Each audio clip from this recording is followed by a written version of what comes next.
All right, thank you everyone for your patience and being here this evening. This is a hybrid meeting. The city council members of the public can view this meeting live on Channel 8, the city's website, and YouTube. Live Spanish translation services are being provided for tonight's council meeting by telephone. Please dial 720-386-9023 and use code 104091 asterisk. Se ofrecen servicios de interpretación en español para esta reunión del Consejo Municipal por teléfono. Marque el número 720-386-9023 y utilice el código 104091 estrella. All votes on tonight's agenda will be conducted as roll call vote, and we have some technical difficulty here. Good.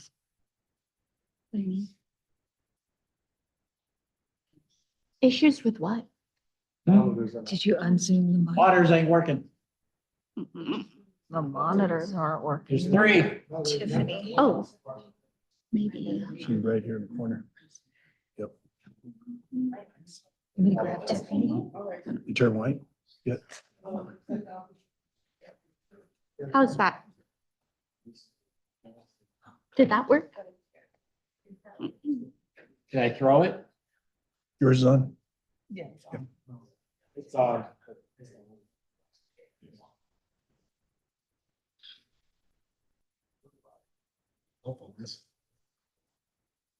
Turn it on. Did it help? I think that might have pulled out when you did that.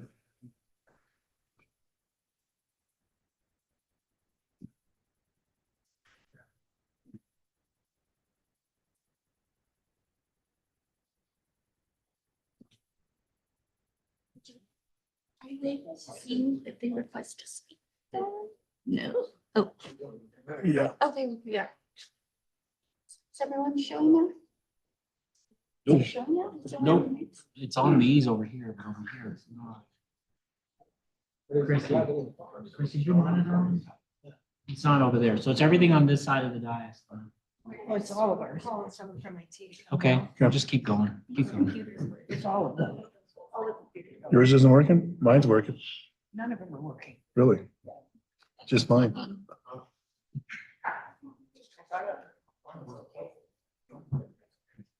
No. I wonder if there's a switch for the judge. Technically, none of the monitors are working. It's not just one side.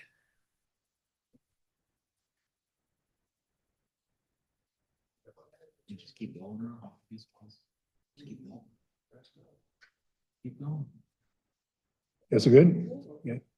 We'll get it. All right, we'll go ahead and continue. Okay, all votes on tonight's agenda will be conducted as roll call vote. First of all, is your guys' pad working in the front? Besides the screen, is the voting pad working? Okay. All right, all votes on tonight's agenda will be conducted as roll call vote.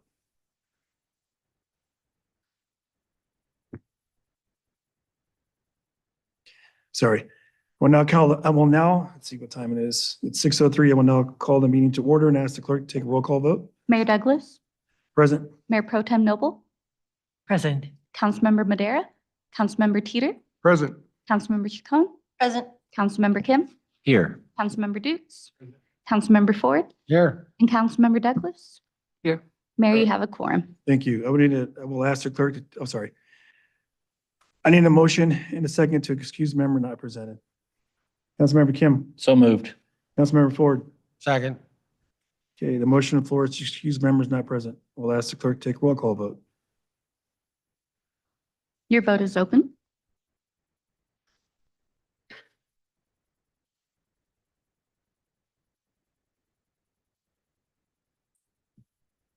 Okay. It passes 5 yeses and 3 nos. All right. Okay, please join me for a moment of silence followed by a pledge of allegiance.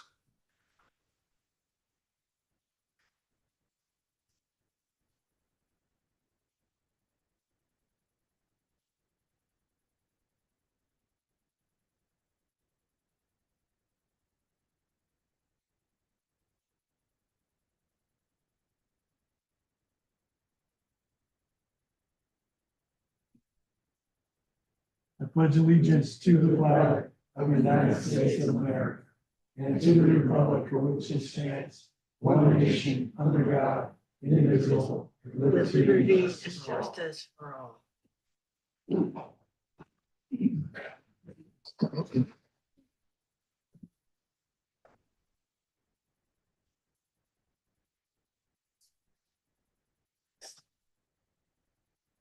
All right, we're going to take a 5-minute recess.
Reconvene. Okay, do any council members wish to amend the agenda? Need a motion and second to adopt the agenda as presented. Councilmember Chacon, Second. Motion, yes. Sorry, forgive me. Motion to adopt the agenda as amended. Thank you. All right, need a second. Councilmember Ford. All right. Motion on the floor is to adopt the agenda as presented. We'll ask the clerk to take a roll call vote. Your vote is open.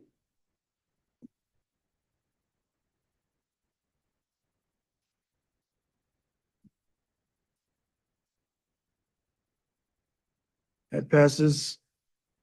One excused absence. All right, now on to public comments. All public comments except for those in public hearings will occur now. If you are intending to comment about a public hearing on tonight's agenda, please refrain from doing so until the public comments for that particular hearing. Public comment shall be limited to 3 minutes each. Persons registered to speak multiple items may speak multiple times. Will the city clerk call on any virtual or in-person speaker, please? Thank you, Mayor. Our first virtual speaker we have is Rana Sanchez. Rana, you should be able to unmute yourself now.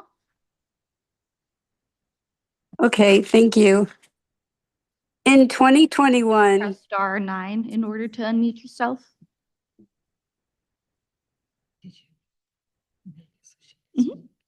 I unmuted it. Rana, can you hear us? Yes. It's not working. Try one more time, Rana. See? Perfect. Thank you. We can hear you now. Okay, You'll have 3 minutes to state your comments. I'll begin the clock once you begin. okay. In 2021, I was selected to be on the Environmental Policy Advisory Committee, which was an ad hoc committee put together by the city. We were to meet, I believe, 6 times and then provide a recommendation to the city council. One of our recommendations was to make this a permanent committee, and city council agreed. I was selected to be on that committee as well. Recently, the committee became a commission, and I will serve on that one also. My point is, I've been on this committee or commission the whole time, almost 5 years. I watched your regular last meeting 2 weeks ago where you were trying to select 2 council members to serve on the new Environmental Commission.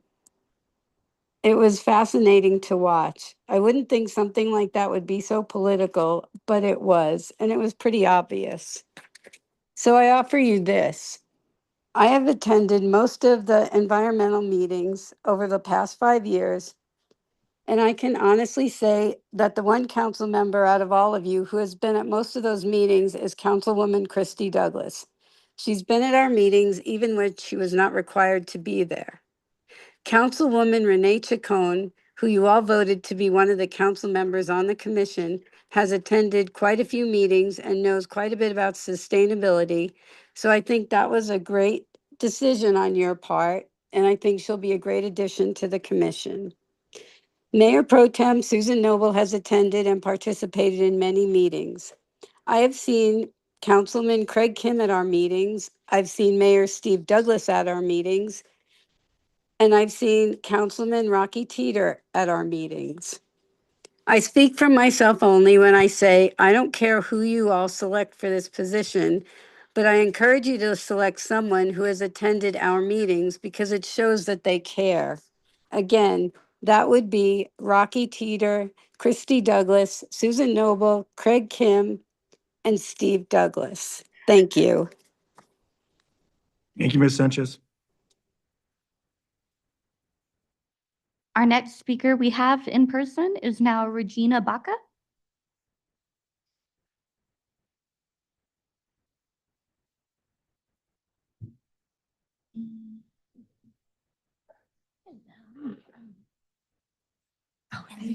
Thank you. Good evening, Mayor, Mayor Pro Tem, and council members. My name is Regina Baca. I am the Business Office Project Manager for Adams County School District 14. And with me, I have Chief Mario Marquez. We are part of the Business Office. And we join you today with just a fraction of us who are the organizers, the organizing team for the annual World Cup at Adams County School District 14. And the reason why we join you is because this last year, our Mayor Douglas and Councilwoman Douglas made great steps and went to great lengths to make things easier, better, and huge improvements for the annual World Cup by making the connections of helping us to host one of the biggest events that we have at our school district over here at the Diggs Stadium Fields. Previously, we have always hosted at Aurora Soccer City, which they have been great hosts. But by bringing it to our own home, where a lot of our students, faculty, families, and community actually live, has made a huge difference, and it was pivotal in the planning process. And so there were a lot of improvements made and a lot of changes made this last year. It is said that with great power comes great responsibility, and you two have definitely put those words into action and not only made them words. And so we want to extend our appreciation and our gratitude to you for making this happen. I have Chief Mario Marquez here, and he wants to share some of the stats with you that have reflected the attendance this last year at this last World Cup. Thank you, Ms. Regina. Mayor Douglas, Councilmember Douglas. To illustrate that you were the right people to show up at the right time, I wanted to give you some stats of the growth of the annual Soccer World Cup. We have done this 3 years in a row. We have gone from 280 players in the first year to 400 players this last year, 20 countries represented to 29 countries represented, 22 teams to 36 teams, and this is the key, 32 games to 63 games. If you had not showed up like the way that you did, the Saturday would have been a very long Saturday. We would have gotten out of there almost at midnight, and the Sunday would have been a very, very long Sunday. So thank you very much for doing this. You may want to know that we have already initiated conversations with Kroenke Sports and Entertainment to secure the venue for 2026. Thank you. Appreciate both of you. Thank you. as We well. have a small token of appreciation that we'll just leave back here. We have gold medals for you because All right. you're gold. Thank you. Thank you. Appreciate that.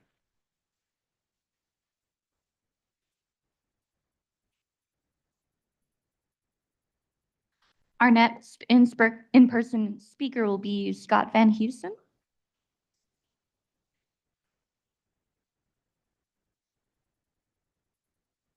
Good evening, City Council, Mayor, and City staff. I had 2 quick things I wanted to bring up. Partially, Rana Sanchez has taken the air out of my sails because I do want to talk about the EPAC Commission and the council members appointed. But first, I'm going to take the air maybe out of Councilmember Teeter's sails by saying one of the item agendas tonight is in support of Sand Creek Regional Greenway Partnership. I believe it's a space in the program for their large fundraising event, which will be on August 9th. I'd like you to support that. Councilmember Teeter, Councilmember Ford will bring it forward to you, but I want to let you know that on Thursday, Councilmember Teeter and I were informed of a very large grant that was given to the Regional Greenway for an inclusive play structure to be built at the wetlands. So that, I think they said, was $450,000. With that, I think we should probably support this Night on the Greenway, which will be done at the CU Spur on the 9th of August. Then second, as a former member of EPAC, which is now EPIC, I've seen several council members there. I have seen Christy Douglas, Susan Noble, and many times Renee Chacona also. I have also seen Craig Kim and Councilmember Teeter there, but we left off Charles Dukes, who I have been on the Greenway with, and we have talked about environmental issues. So I know that he has a desire. It's not a Johnny-come-lately only, but I'd like everyone to know that the people who have supported this from its inception, being Christy, Susan, and Renee, I think have had a good working relationship already with this committee, and I'd like people to maybe just allow them to continue to foster it. Thank you. Thank you. Next for in-person speakers, we have Jackie Valdez.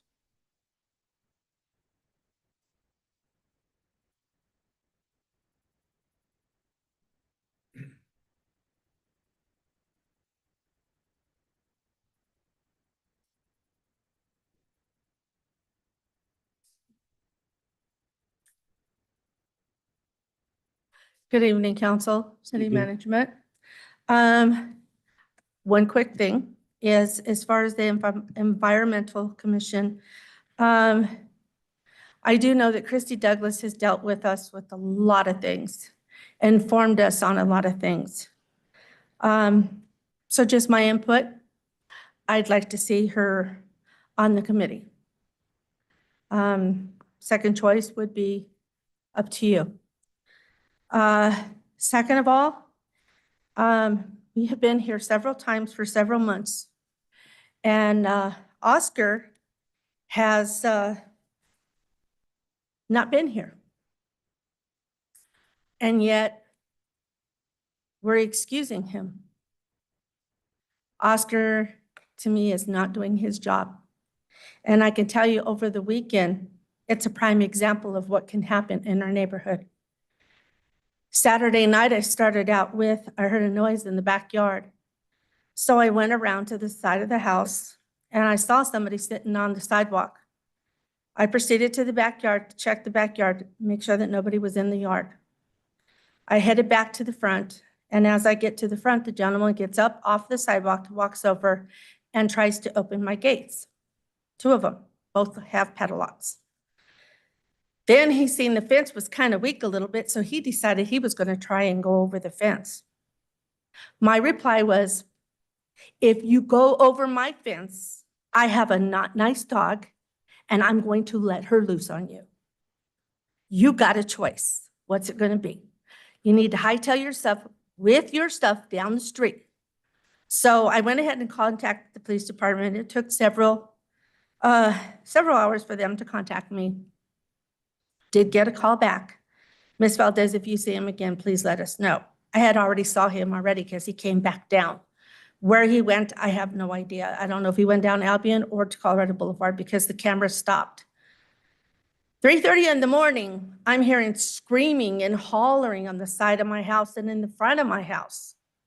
2 doors down, we have a rental place. New people just moved in. When I spoke to the officer, I told him, I said, we do have a family that just moved in 2 houses down from us. And we are dealing with, loud music and them talking, and it was pretty late. It was after midnight. But I said, I think they're inside the house. I'm not sure. I wasn't going to go out to check. Well, 3:30 in the morning, they weren't in the house. They were in front of my house and on the side of my house arguing and fighting. Again, with the ATVs, the motorbikes, the semis, consistently again. You talked to me about a committee, for the neighborhood. I'm agreeable to it. You just wrap it up. I'm agreeable to it, but I'm not going to put myself in harm's way to do someone else's job. Okay. So I just want to say that I will do whatever I can to help the committee, but I'm not going to put myself in harm's way. I think Saturday was a prime example of me doing that just to protect myself and to protect my property. So I think we need to get a handle on this, and Thank we you, need Ms. to do it Valdez. soon. Appreciate that.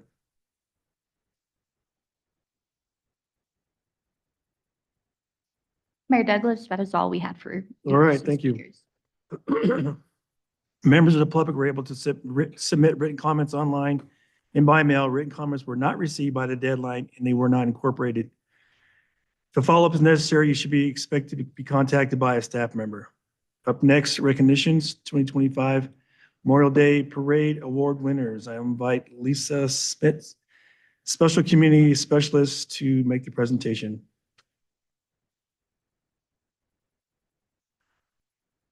Liz Smith.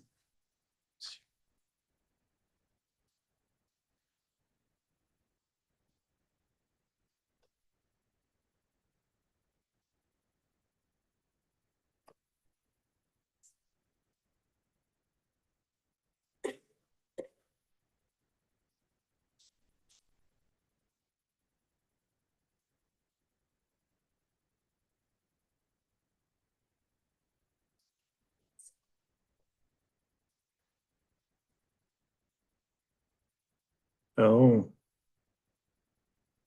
That's why, I see. So bringing in the hardware. That's very important.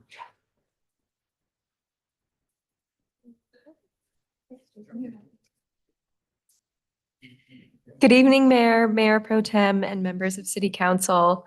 I'm Liz Schmidt, the city's new Special Events Specialist, here with you to recognize the award winners from our 59th Annual Commerce City Memorial Day Parade back on May 26th. Thank you for the opportunity to be here tonight. The Memorial Day Parade has been one of our community's most celebrated traditions since 1964, and this year we had around 60 entries and a great turnout for the parade itself, something the community gets behind every year, and in recent years, the concert in the park afterward with fun family activities, along with the city and community partners. The awards we are presenting tonight were voted on by a panel of judges consisting of members of the Veterans Commission, and one award that was chosen by this year's Grand Marshals, Luis Calzada, who spent 12 years in the military serving in both the United States Marine Corps and the Colorado Army National Guard, and Tim Gallagher, an accomplished pilot who served 7 years in the U.S. Air Force. For all our winners, if you're present this evening, please send a representative to the front when the name of your entry is called to receive your award. If you want to stay up near the front after you receive your award, we will try to get a group photo of everyone. We also want to reiterate our appreciation for all the entries, community members, volunteers, and staff who make the parade what it is. So to start us off, if you are present, we'd like to present the Grand Marshal's Choice Award, which goes to the Marine Corps League of Broomfield, or known as Foothills Young Marines.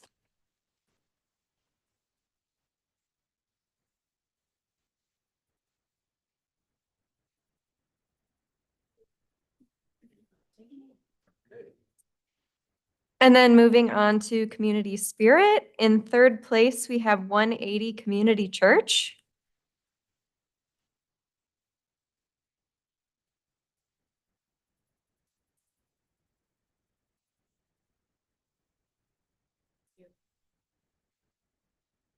In second place, we have Mile High Square Body.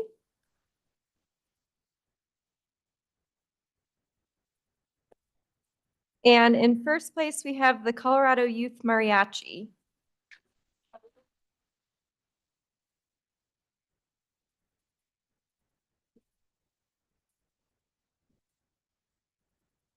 Moving on to most creative, we have in third place the Colorado Captain.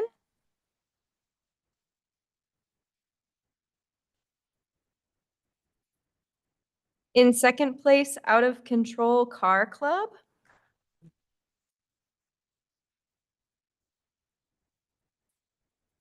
And in first place, we have Exquisite Unlimited.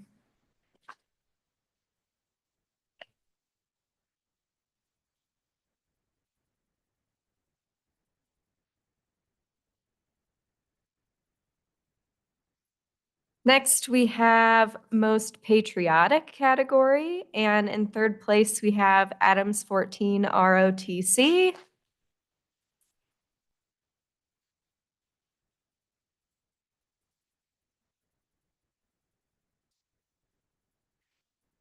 In second place, we have the Retired Enlisted Association.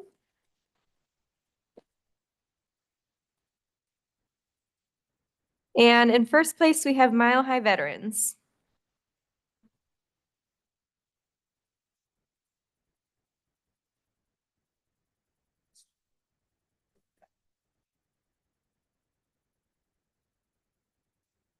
And lastly, we have Best of the Parade.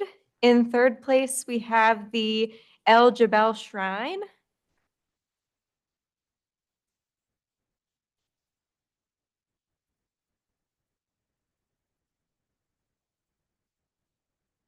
In second place, we have Western Airs.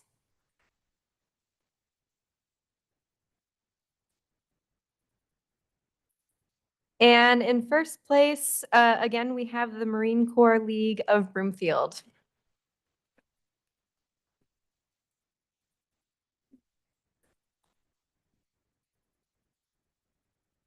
Thank you again to all the participants in our Memorial Day Parade, and congratulations to all the winners for your outstanding contributions. If we could have one more round of applause.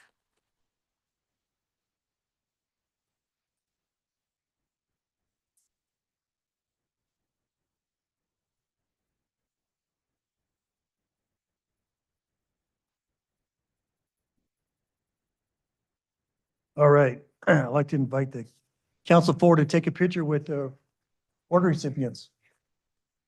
Guys, come on up front.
All right, we'll give them a few minutes here to empty out the chamber.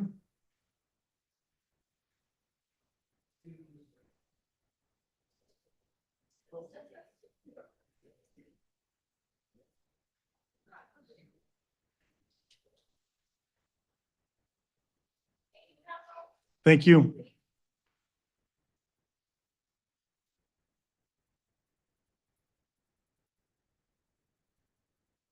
All right. On to appointment of council member to Epic. This item was continued from June 2nd, 2025. Does any council member wish to volunteer to serve on the Epic Commission? Need a motion? That's where we're at right now. Does any council member wish to volunteer to serve on the Epic? Mayor Pro Tem Noble. I'd like, Sorry. I'd like to nominate Councilmember Christy Douglas to be the member of Epic. The second member of Epic from the City Council. Push your button. Councilmember Dukes. I'd like to volunteer to be a part of the Epic Commission. Hey, Councilmember Ford. I was just going to nominate Councilmember Dukes. Councilmember Kim. I'd like to amend it and amend the motion to reconsider Councilwoman Chacon on Epic before we move into a reappointment. Oh, Well, this was actually stated wrong. We only have, supposed to be appointment of one, and the agenda says two. So Councilmember Chacon has already been the first person to fill that seat. We're looking for a second. Correct. There's one spot open. I think what I'm hearing from Councilmember Kim is a motion to reconsider that original motion, which would require a seconder. And it would require a 2/3 vote to have a motion to reconsider the decision that was made at the last regular meeting. Okay. So you need a second to that motion. Councilmember Dukes? Second. All right. The motion on the floor is to reconsider Councilmember Chacon's appointment to Epic. Is that correct? That is correct.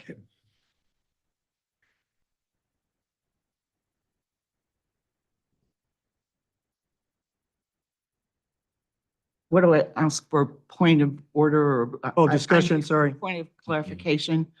Yeah. So a no vote would mean that she remains on Epic as it stands. Correct.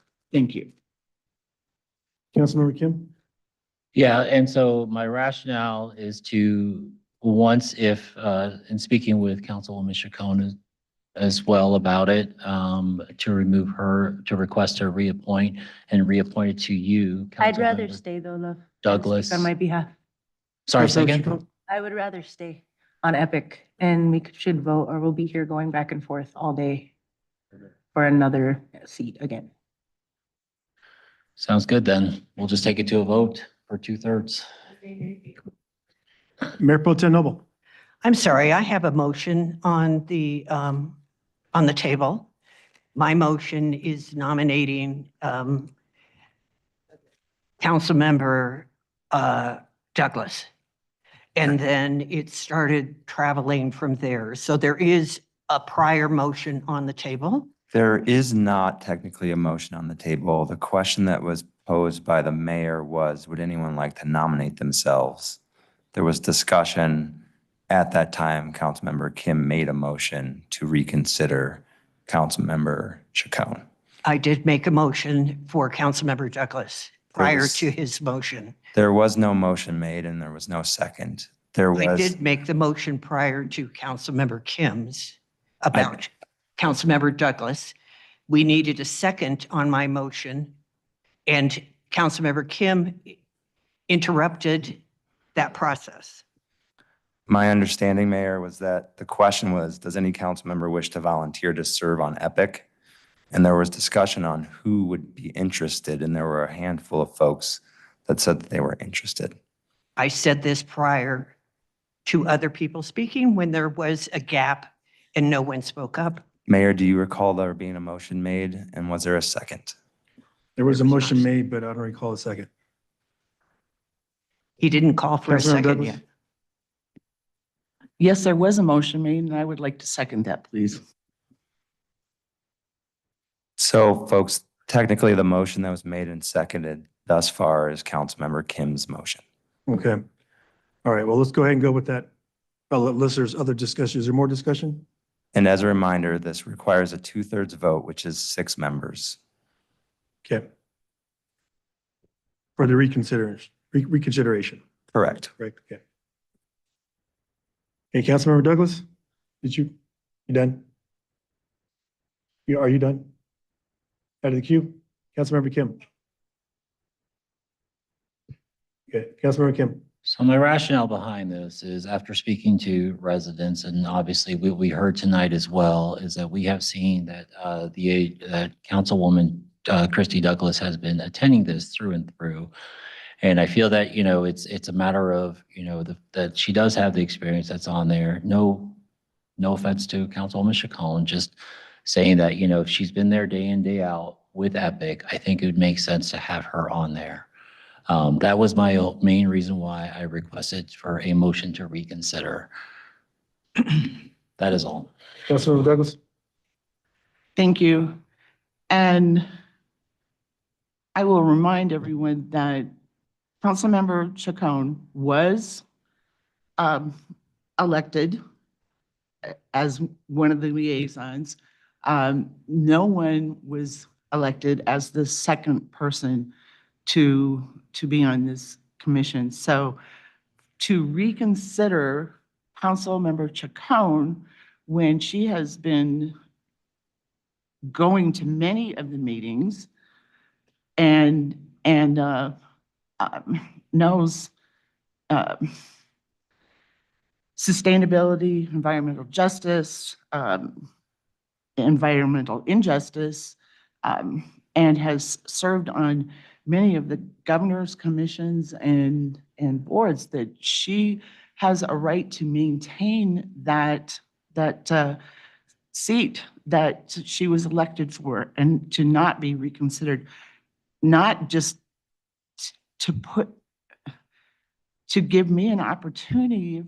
If everyone wanted me, they would have elected me last time. They didn't.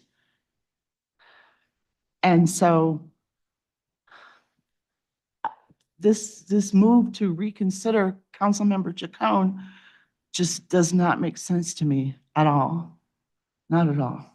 And I will not be in support of it. Councilmember Kim? So thank you for that. I appreciate that altogether. I believe everyone here deserves a right to be on Epic. I believe the fact that based on what we heard tonight as well, and on top of hearing from other residents as well, that I believe that you were the right move to potentially be on that board. I also believe in a fair and balanced committee or commission to make sure that potentially that there would be ideas that may come forward that might be brighten something better. I don't know, right? So it's a matter of finding that balance altogether, in my opinion. Thank you. Mayor Pro Tem Noble? Thank you very much. I would just like to say that this is a futile motion. There are not 6 votes in favor of rescinding Councilmember Chacon's appointment, which she abundantly has earned and clearly won this vote 2 weeks ago. And I would like to remind the City Council that we have a board and commission committee. And if you are concerned in the least bit about balance on any of the commissions, it is incumbent upon the committee to appoint people to the commissions who you feel are appropriate for those commissions. It is not a matter of the city councils. There are around 13 people on the EPIC commission. The city council members will only be 2 people, and they do not have authority over anything that occurs at a council meeting, at a commission meeting. They are not there to tell the commission what to do. They are there to simply be one of the 13 votes. So again, this is an exercise in futility, and I continue to support Councilmember Chacon, and I will renew my motion for Councilmember Douglas at the appropriate time. All right. All right, now let's see. All right, the motion on the floor is to reconsider to vote or reconsider. Yes, the motion on the floor is to reconsider the vote the council had last meeting appointing Councilmember Chacon. Thank you. Councilmember Kim? Then with all of that said, I will withdraw my motion to reconsider at this time, but I would request that Councilmember Charles Dukeson be on that committee with Councilmember Chacon. Okay, there's been a withdrawal. Mayor Pro Tem Noble? Yes, I'm not certain. This is procedural again. A motion cannot be rescinded. We have to vote on this. That is correct. All right. One more discussion. We'll go ahead and call for the vote, please. Your vote is open.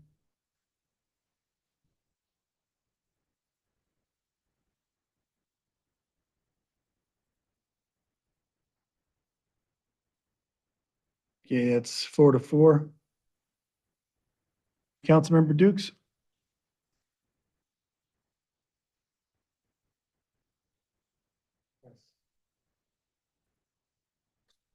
Yay. Yeah, it was 4-4. Yeah. So what's the question? What's the question? So it didn't pass. For Councilmember Kim. To reconsider, right? Had to have 6. It was 4-4. Oh, my speaker's on? Okay. His button is still Good. All right, Mayor Pro Tem Noble.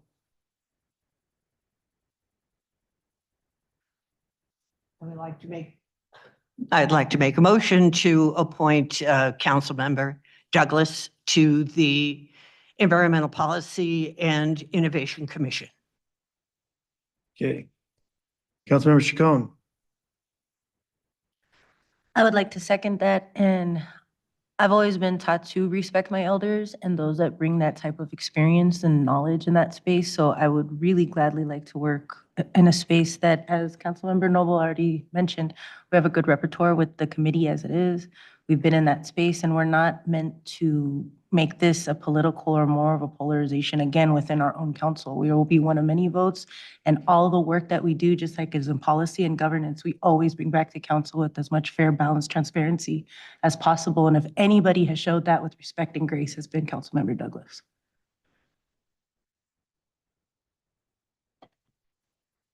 All right, any other discussion? Okay. Councilmember Douglas. Yes, actually, at this point, I would like to decline the nomination, and I would like to nominate, You can't. I can't? No. No? Well, I was going to say I was going to nominate Rahi Teeter, but All right, no more discussion. We will proceed with the vote. This is a majority vote, not a supermajority, correct? That is correct. The motion that is on the floor is a motion to appoint Councilmember Douglas. Okay. All right, Your vote is open. thank you.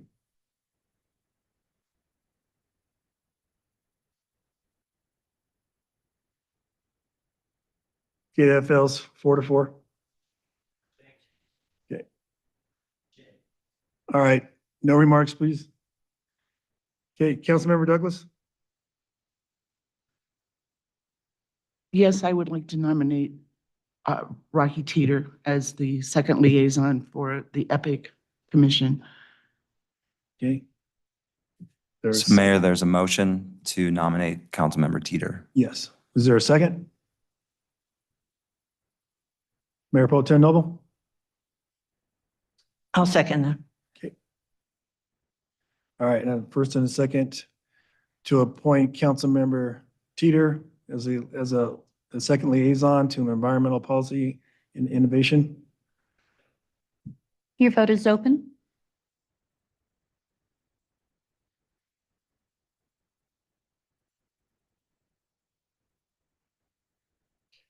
That passes 6-2. All right. Thank you.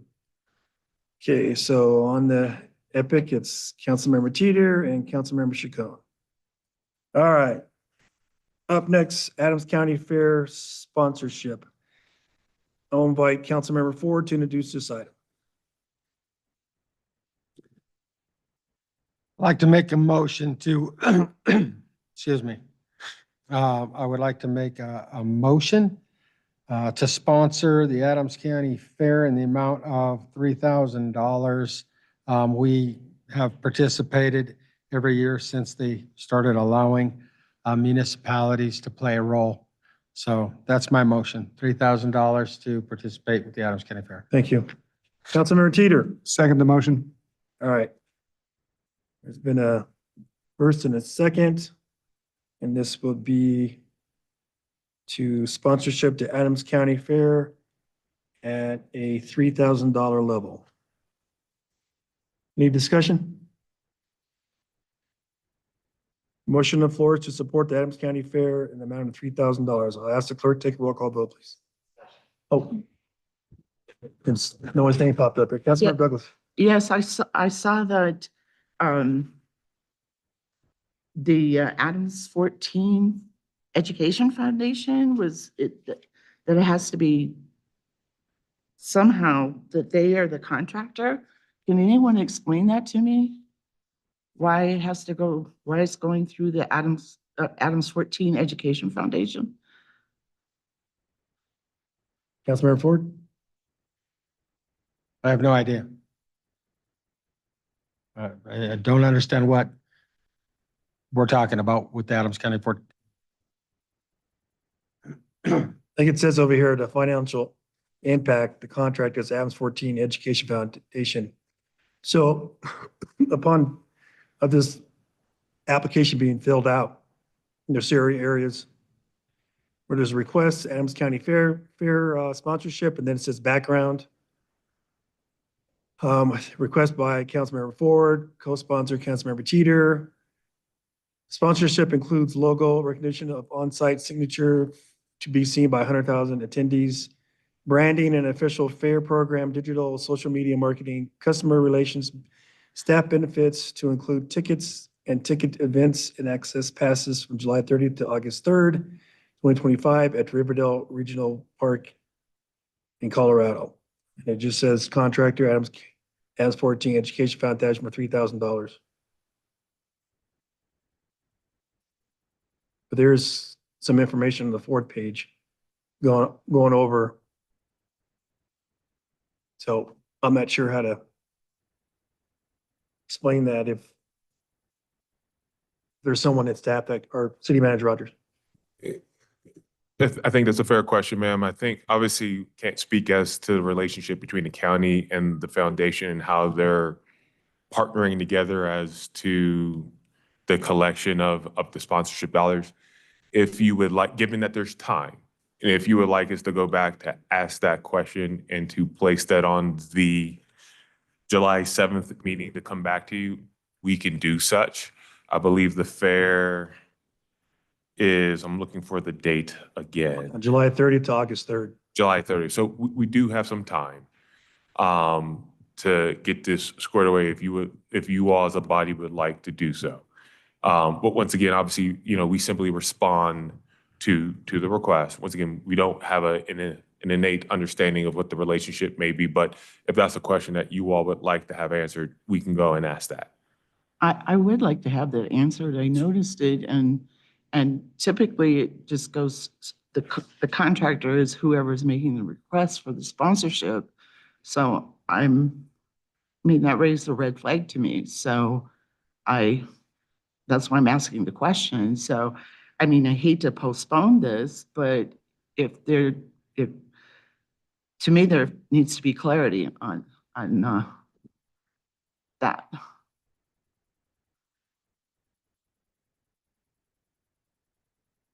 Do I need to make a motion? That would have to be a motion for us to bring that back on July 7th to get that question answered. Yes, ma'am. Councilmember Ford and Councilmember Teeter, are you okay with this coming back July 7th? With the explanation on the contractors? I don't know how the Adams 14 Foundation is tied into this. I know this is an event that we have sponsored for many years in the past. I do feel we need to continue to sponsor it. City Manager Rogers? Annette was just sharing with me, that's an error on our part, ma'am, entering it into the system. So we'll take that. It's actually the Adams County Fair. It is not Adams 14. So, Oh, thank you. I didn't Our fault. mean to raise any No. alarms or anything like that. I appreciate that you did catch that. So when we were entering into the system, it wasn't QA, QC. So our mistake. So we'll make sure that as we go forward, we'll do a little bit of a better job. So That's all right. glad that she was able to go back on the back end side to catch that. So it is the actual Adams County Fairgrounds, not Thank the you. actual Thank you so much Adams for 14. clarifying, and thank you, Annette. Thank you, everyone. All right, any other discussion? Seeing none, we're ready for the vote. Thank you. Your vote is open.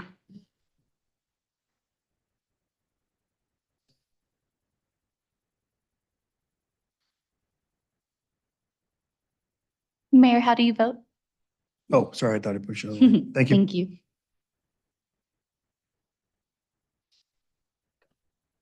All right, that passed unanimously with one excused absence.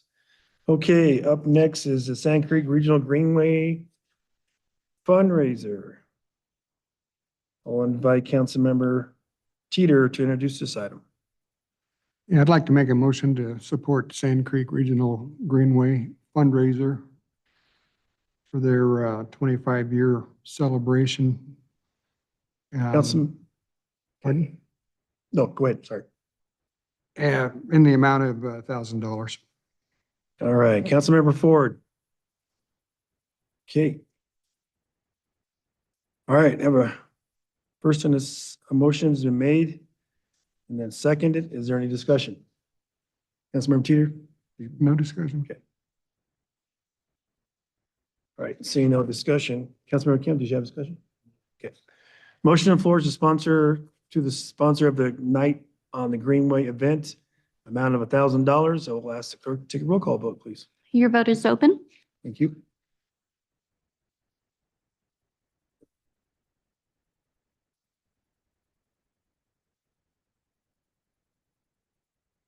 That passed unanimously with one excused absence. All right. On to DEI Commission Annual Update. I will invite Melissa Summers, Community and Cultural Liaison forward to introduce the presentation.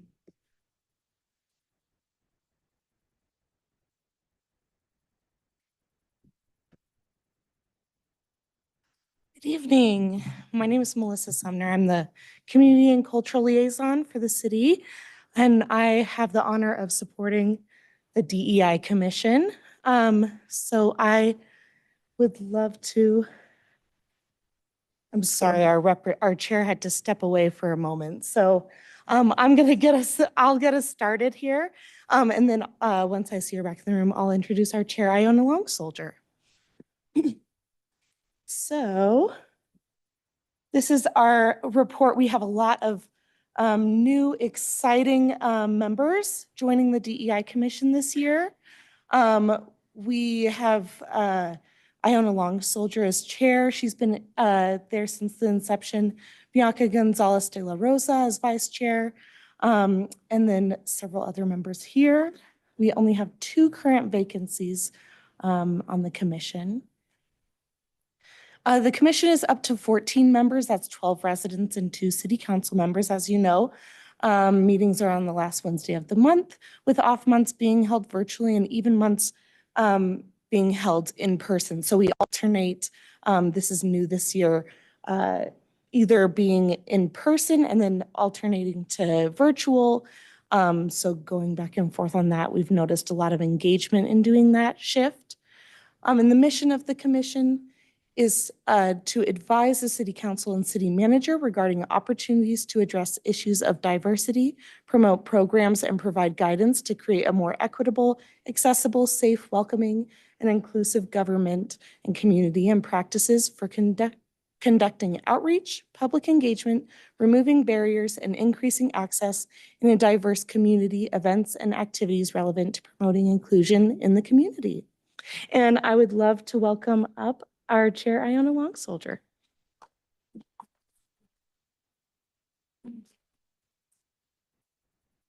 Thank you, Melissa. I apologize. I went to go wash my hands. Okay. All right. Well, again, I'll just introduce myself again. My name is Iona Long Soldier, and I'm the board chair. And we have a few members of our DI commission here with us tonight. So thank you. Okay. So Melissa had already, I see we're on our goals. Okay. So for our 2025 goals, goal number 1 was to host 2 events for the community in 2025. So far, we've hosted 3 community events celebrating different minority or historically underrepresented populations. So this includes Black History Month, Women's History Month, and Asian American and Pacific Islander Month. And we're planning for a 4th Native American Heritage Month in November. What we've also done in 2025 is we've expanded the Juneteenth celebration with more offerings such as live entertainment, a spades tournament, we have resource table, and this year we're gonna have additional food options. Okay, and then goal number 2, attend 2 to 3 events to bring DEI resources to various populations, and collaborate with community partners to achieve common goals. So what that means is we hosted a table at Adams County Pride and are scheduled to table at Music in the Park, Hispanic Heritage, and Fall Fest. We've also been partnering with city departments to provide refreshments at parks, recreation and golf soar day, with friends and volunteering at Community Wellbeing's backpack giveaway on July 26th. Our third goal is to recruit 3 members and 5 volunteers and increase engagement from all members. So you can see it's a work in progress. So we have 2 new members and 11 new volunteers from community engagement efforts and commission movie events. Our subcommittee's planning structure has helped to delegate tasks and accomplish more. And our in-person meetings are every other month, which has helped to engage all our members.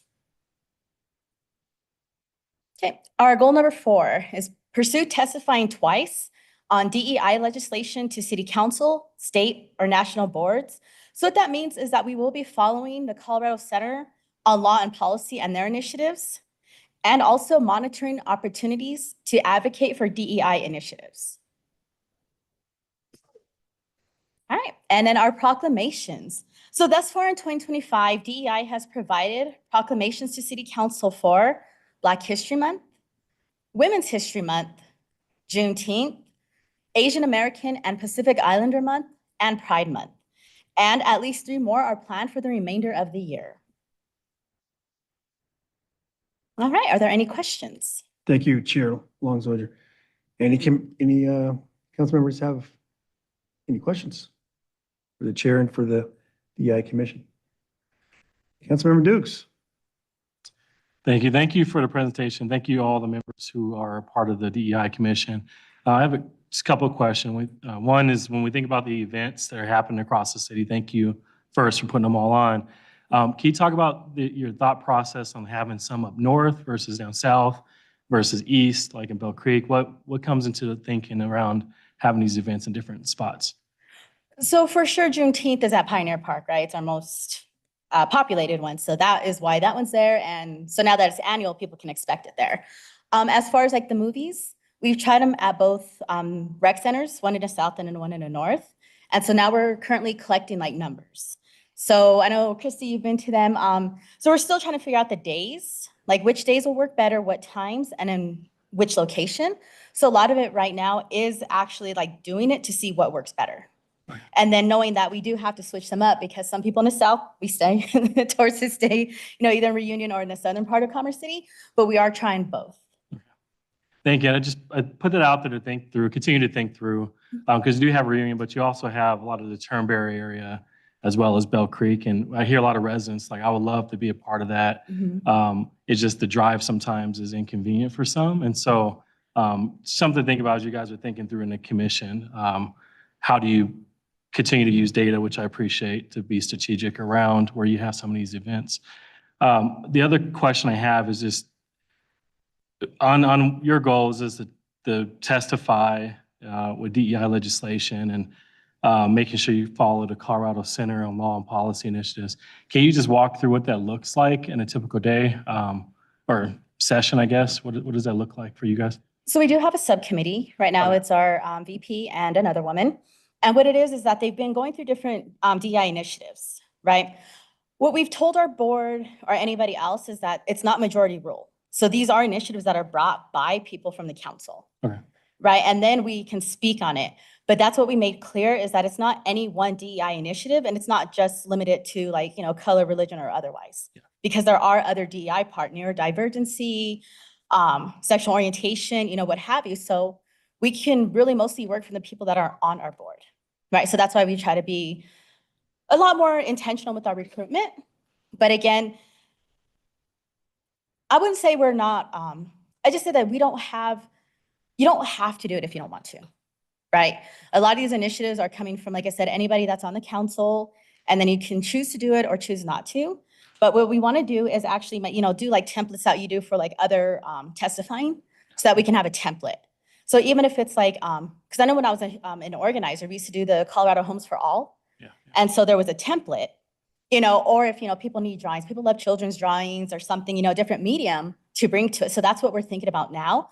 But you have to realize like this council is relatively, we started about a year ago with the new council. Yeah. So we're still getting our feet because the first one I was on was all virtual. And so we really didn't get a chance to really bond or see each other in person. So this council has been a lot more structured, a lot more involved. And so we're still working through that, but we are just making sure that it doesn't have to be, we all don't have to agree on it, but it can be bought from our members. Thank you. And the last question around that piece. So thank you for all the work you're doing, just so you know. And the last question is on the advocacy piece. I guess in testifying, how do you know it's a success, or how do you measure that as a commission, or do you measure it? Or, Well, that one we won't know yet. okay. So if we're being honest, yeah, it's like, how would we know? You know, because some things get passed, some things don't. But again, that right now is with our subcommittee. Okay. Thank you. And if I may clarify, this is all work just to be more informed as a group. Okay. So it's really in that space, we're not collecting things as a group and representing the DEI commission as a whole or going forth from the city perspective as a whole. Okay. So it's really just as individuals gaining information. Oh, so it's information sharing, sharing the knowledge, and the subcommittees to share it to a bigger group. Right. And then if testifying happens, it's on the behalf of the individual. Correct. Okay. Oh, thank you. Thank you. And I see the sun is, sorry, the sun is blocking or really beaming on this side of the room. So anyway, you can lower the shades. Thank you. All right, Thank you. Councilmember Saccone.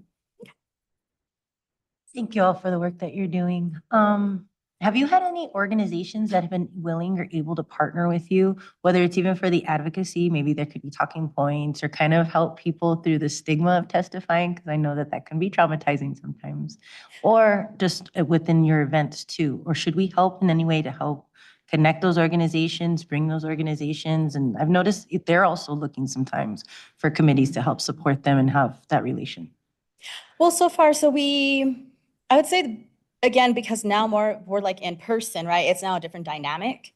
So like even for the Juneteenth, we were partnering with the Cultural Council for the Spades Tournament, right? And so I know it hasn't been probably as robust as it could be, but I think a part of it is because a lot of people don't know that the DEI Commission even exists, right? So we're still starting to get more of a footing, you know, with our flyers and our events. And so again, that comes from people getting our word out, right? So I think that's something we're still working on. It's like, will social media work better? Will flyers work better? Is it word of mouth, right? So that's where I think we're still in the middle of that. It's like I wouldn't say we can't, but we haven't probably partnered up as much because we're still trying to, you know, a lot of our goals are still in the process. So I think, you know, again, you know, I think by the 4th or 5th Juneteenth, all of this I'm hoping it will be ironed out, you know, but again, it's like, we can only do as much as our members, you know, engage in. And so again, our current council has been really a lot more engaging. But again, I think we keep getting, you know, newer people. It's a rolling basis. So then we're still like, you know, inviting people in as they can get used to the process. Thank you, and my apologies for missing the last couple ones myself. Actually, unfortunately, we had a loss in my family, so it was the same days. But I really appreciate the work that you're doing. It's incredibly crucial right now. So do let us know if we can help, or if it is a social media thing, if we can help in that space too. I do know that other orgs would like to partner with you. Thank you. Thank you. Councilmember Douglas. I don't have questions, but I just want to acknowledge how much I appreciate your courageous continuance of this commission and your leadership, Ayanna, and all of the commissioners' commitment. And we saw that today with the raising of the Juneteenth flag. And just the little event that you put on here at the Civic Center today was awesome. And I can't wait for Juneteenth. And just keep up the good work and courageously move forward, because in these times, this is not something that is actually it's being torn apart. And so to stand up courageously and continue on is remarkable. So keep it up. I also want to take the opportunity to recognize former Mayor Pro Tem Jennifer Allen Thomas. She is the one who initiated this commission. She worked very hard to put it together, and she deserves acknowledgement for doing something so tremendous. So thank you. Keep up the good work. I'm looking forward to Juneteenth and all of the rest of the events that you're putting on. And you might want to reach out to the Cronky organization to see if there's any way that you could collaborate with them on their movies that they're doing in the stadium during the summer. So might be a good way to make our community presence even greater and by collaborating with, partnering with them. So thank you so much. And all of the commission members, thank you for your dedication. Thank you. Councilmember Teeter. Yeah, I just wanted to thank you for doing what you do, but I do have a question. According to our judge, he tells us that we speak 13 different languages here in Commerce City. Yet I only see 4 different groups that you publish all the time. Do you have any plans in the future of including the rest of these groups into Can you your? repeat that? I said, in our community, we speak 13 different languages. And from reading through your literature, I'm only seeing 4 groups in there, or 5 that you're representing. Do you have any plans in representing these other groups that are unrepresented in our community? So far, no. But Okay. I also have a relationship with language justice people. So if there's a request made for it to, for interpretation or translation, that can be done. And so far, for one of our members, like I said, we've hired interpreters for our meetings for the last however many we've had. So whether it was for a member of our board or for like community members, it is being simultaneously translated that way. But honestly, unless there's a request for it, I wouldn't know how to go about that. Because, if it's put out to all languages, then, like I said, at this point, if a request is made, then we would honor that. Well, the languages and also sexual groups. I've noticed there's not inviting the straight people either. I'm sorry, can you repeat that? You have gays and lesbians but there's no straight people being announced as being helped. I cannot hear the last part of it. Wait, you're saying I heard gay and lesbian, and then what about straight Yes. people? Are you planning on including the rest of the community? There's more than just gays and lesbians out there. I mean, you're a diverse group. Wait, are you talking about like heteronormativity? Well, yeah, I mean, just including them. Well, we are included. I'm hetero, I'm cisgender, and I'm included. Okay. Well, that's what I'm wondering, if you plan on ever advertising it or if you just. You're not banned from coming. I don't, again, heteronormativity is already a standard. Anything outside of that, right, is usually the underrepresented group. Are you asking about the proclamations and events that we are? Yeah, I never see any other groups, just 4 groups included in the proclamations. Sure. And Yeah, we're always kind of talking through different proclamations that we could do up and coming, new ones, established ones that we can be a part of. So that's absolutely something that we discuss. And these new movie events that we're establishing, this is our first year doing it. So we're still absolutely looking through the different possibilities and populations and movies and things that we can highlight, ways that we can partner with different organizations and things that already exist that we can kind of bring together those different populations that live in the city. If that helps to answer the question. That's what I want to do. Is we got a very diverse community here, and I want to bring everybody together. Yes. So that we're all on a equal and equitable basis.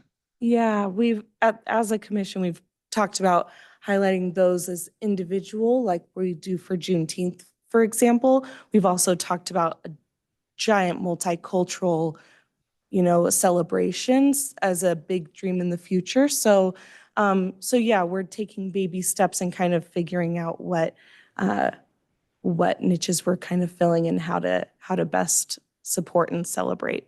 Okay. And Then I noticed over the weekend, they had riots or they had protests in California and Minnesota and Washington DC and Colorado. And they were burning the flag in all of those cities. And it would be nice to see a proclamation on where your organization stands, whether you're in favor of burning that flag or if you stand behind that American flag. I'm going to stop answering that part. I think I'm done with that part of it. I mean, that does have nothing to do with the DI Okay. Commission currently. Okay. Thank you. Thank you, Councilmember Teeter. Councilmember Kim. Chair Long Soldier, since you've been on DEI, since you become the chair, I gotta say, you have really done an outstanding job creating that leadership, creating that structure that's required of DEI. And I really appreciate you a lot for that. Also, the subcommittees as well. One of these subcommittees, I know you were just talking about legislation. The other one is regarding resources. Just so you know, I am working with Ashley to get her all those resources as much as possible, as I spoke to her at the last Music in the Park. So with your leadership, with the rest of the committee as well, and obviously with Melissa there as well to help make sure things are on the right track, I can't say nothing. Honestly, you've been very pivotal and it's been amazing. Thank you. Thank you. Thank you. Mayor Pro Tem Noble. Thank you, Mayor. I would like to point out before I address you that that was a lot of misinformation and disinformation that was presented earlier. And I regret that our city council meeting has devolved. Chair Long Soldier, I have had the great pleasure of knowing you long before you came on this commission. And you have played a significant role in Commerce City and throughout the region. To have you serve as a chair is our honor. So thank you very much for taking on this role. In addition, when you have policies that you are interested in, please bring them to the city council, because we vote on what policies we want to support at the state level and the federal level. And if you think something is important, and we may have overlooked it, so it's important for the commission to bring that to us as well. Okay, noted. Alrighty, thank you very much. You're welcome. And I just also want to thank you and also the DEI Commission, those who serve, and our two council members that serve as well, because the mission of DEI, it really is to be inclusive. That's to include everyone. And as it was noted earlier, the DEI Commission covers all that, to remove all barriers so everyone can flow in and coordinate together. So even though things are presented and focused on a certain group, everyone's invited. It's not just we're taking names and numbers at the door. We want to make sure we identify. If you're identified as this, that, and the other, that's good. If you're not, you're out. It doesn't work that way. So I appreciate that the DEI Commission is open and fluid. And one thing I don't like is the fact that our proclamations have been streamlined to go under consent agenda unless they're pulled off. All the work that the DEI Commission does with the proclamations, that means a lot to me and into the community. And for that not to be part of our agenda, like it was before, is very disheartening. So I just wanted to let you know, I do appreciate all the effort that DEI has done in writing those proclamations and what they mean. I mean, those are people really respect that. So, and thank you very much for what you guys do. Thank you. Any more questions? Okay, well, thank you for your time this evening. I really appreciate it, and I know our board does too. So we'll let them all know all the good work you guys said we were doing. So thank you. All right, thank you.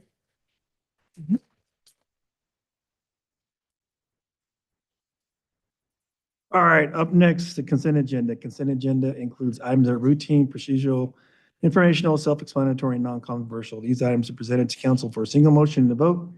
Any members of council may remove specific items off the consent agenda for further discussion and separate vote. Tonight, there are 7 items on the consent agenda. Do any council members wish to remove any items? Councilmember Chacon. Yes, I'd wish to remove for now so that we could actually highlight them. Proc 25020 and Proc 25022. So that's proclamation 25020? Yes. Okay. Thought I heard 30, so. Sorry if I said that. And then the next one is Proc 25022 as well. Okay, 25022. All right. Thank you. Okay, Councilmember Kim. I'll second that. Okay. All right. Okay, any other council members wish to remove an item? I have an item I want to remove. It's the ordinance 2680. Okay, I need a motion and a second to approve the consent agenda as amended. Councilmember Kim. So moved. Okay. Councilmember Chacon. Second. All right, I got a first and a second. Will the city clerk read the title and take a roll call vote, please?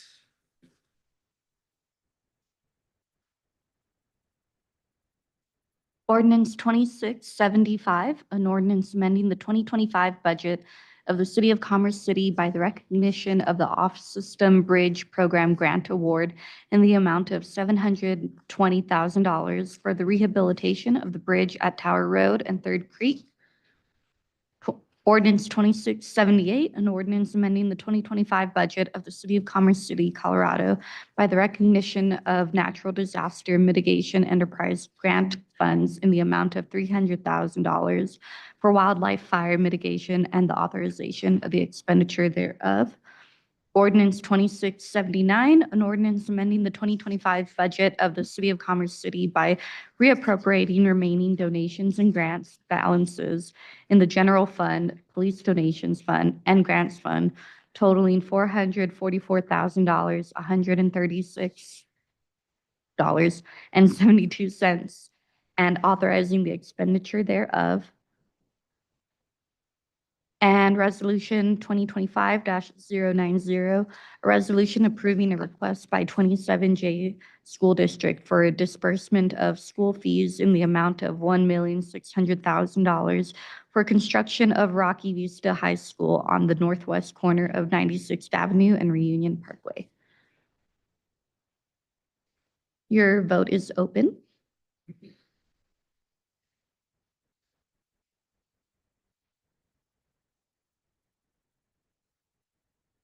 That passes unanimously with 8 with 1 excused absence. All right, we'll go through the 3 items that were pulled. We'll start with Councilmember Chacon with proclamation 25020. And after that, proclamation 25022. I would ask if the DEI Commission representatives that are interested would like to come and read the proclamations. I would be truly honored. Yes, we do have someone from the DI Commission. Thank you Thank very you. much. Okay, thank you. Oh, sure. Thank you.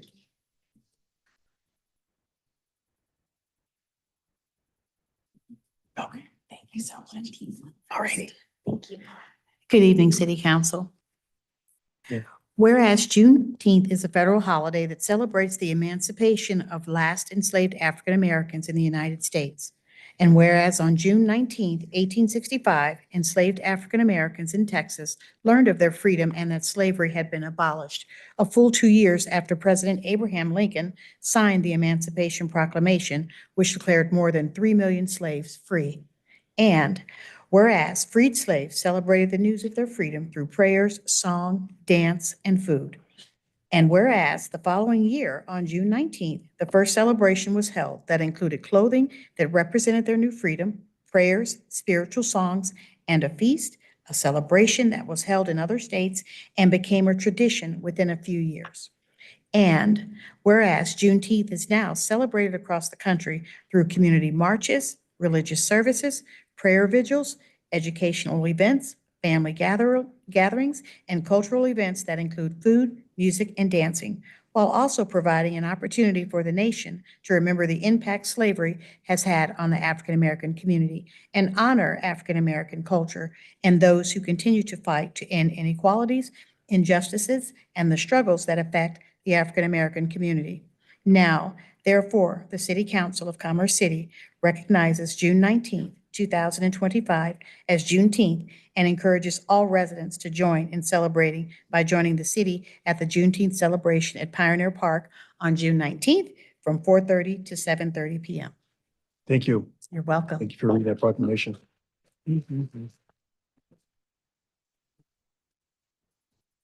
All right, any discussion, Councilmember Kim? You ready to vote? Okay, gotcha. Councilmember Douglas.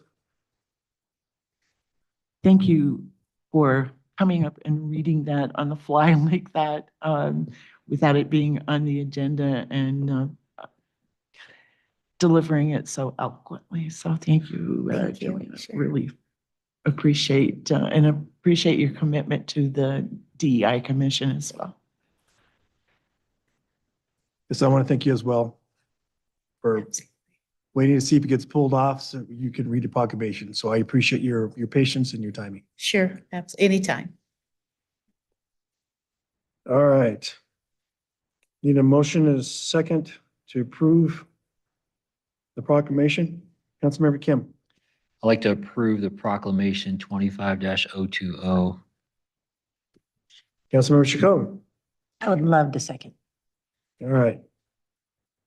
Okay, motion and a second. Your vote is open. Thank you. I'd also like to introduce, this is Joanne Stranahan reading our proclamations too, Thank you. for all those who didn't have her name. And Mayor, I know we didn't have discussion, but I had a quick question. Sure. Will Joanne be able to keep the proclamation? Is that, or pass along to the DEI group? Is that, Yes. is that okay? All right. Thank you. Thank you. Mhm.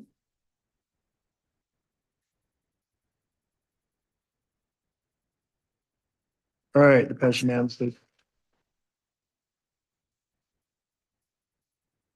Okay, Joanne Stranahan, you're up next for the proclamation. I'm sorry. Councilmember Chacon, your second item you pulled off. Sorry about that. I would also be interested if the DEI Commission would like to read the mental health Yes, minorities as well. we'd be honored. Thank you, Ms. Stranahan. Grateful for you. Good. Okay.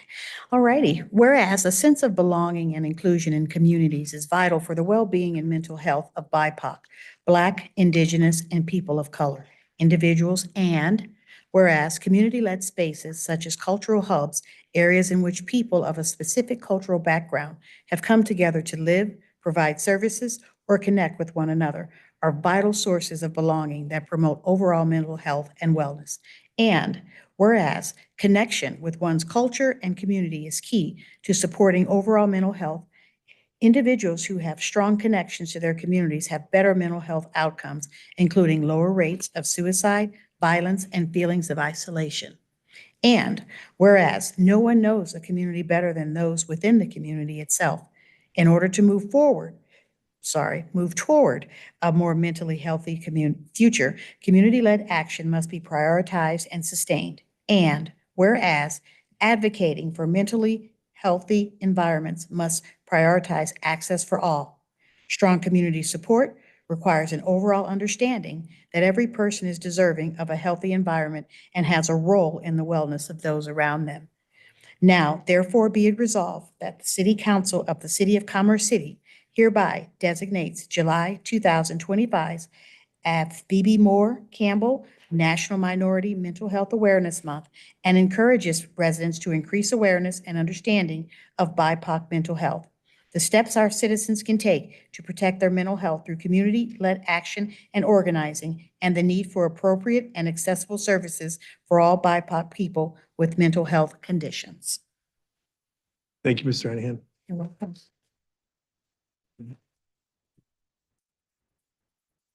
Any comments or discussion?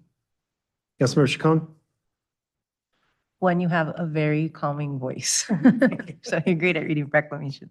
Thank you. That being said, my first initiation in organizing was in our spiritual circles, and it was often to help Indigenous suicide rates at the time. But most of the spaces that I see, especially mental health, are actually vets of all backgrounds.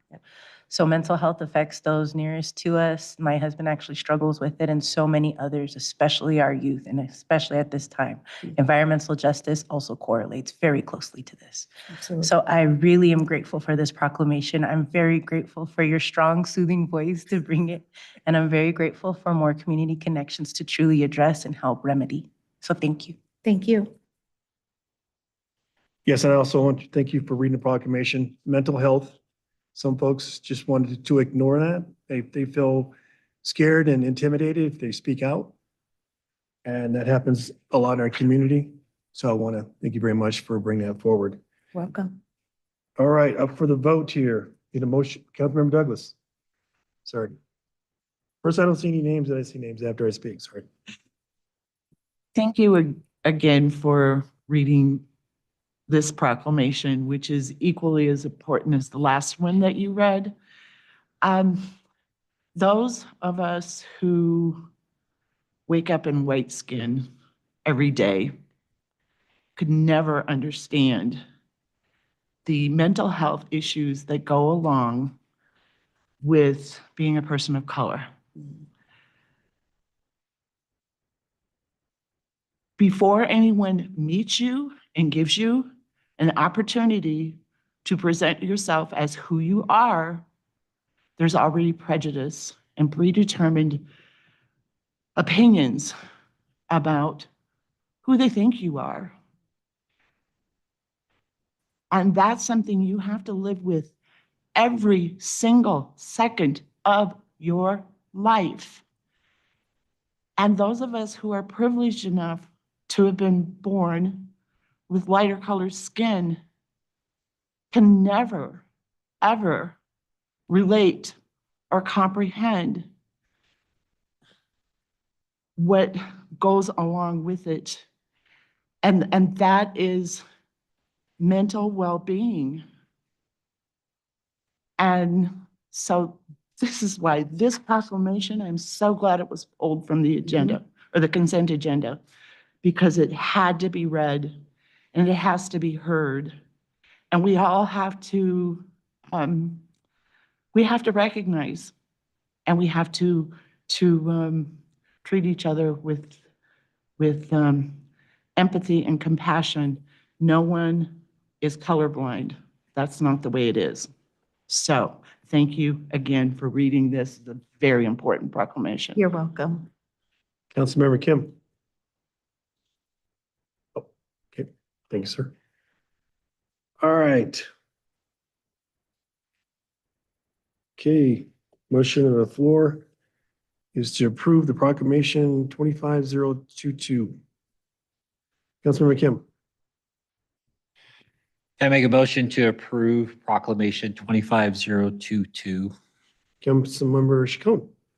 I'd be honored to second. Thank you. All right, the motion and second has been made. Your vote is open. Thank you. Mhm.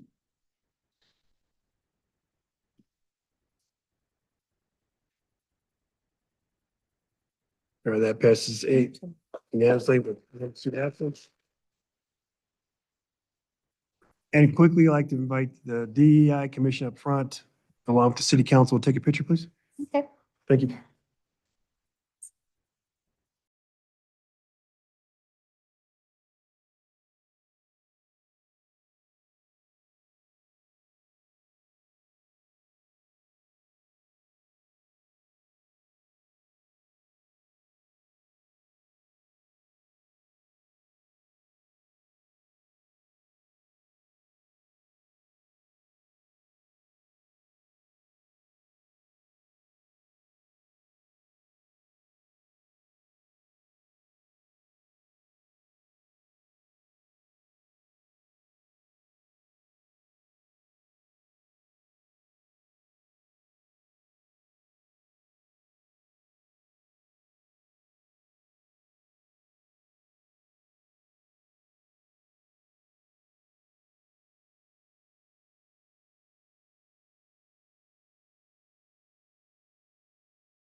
All right, we're a little bit ahead of schedule here. We take a 5-minute break. Mayor, you have ordinance 2680. Oh, sorry, that was mine. Sorry about that.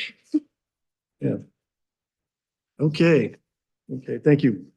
All right, this is ordinance 2680, ordinance amending the 2025 budget of the city of Commerce City by reappropriating remaining Metropolitan Football Stadium district funding balance in the amount of $16,430.19 for continued use for our youth activities, authorizing expenditures thereof.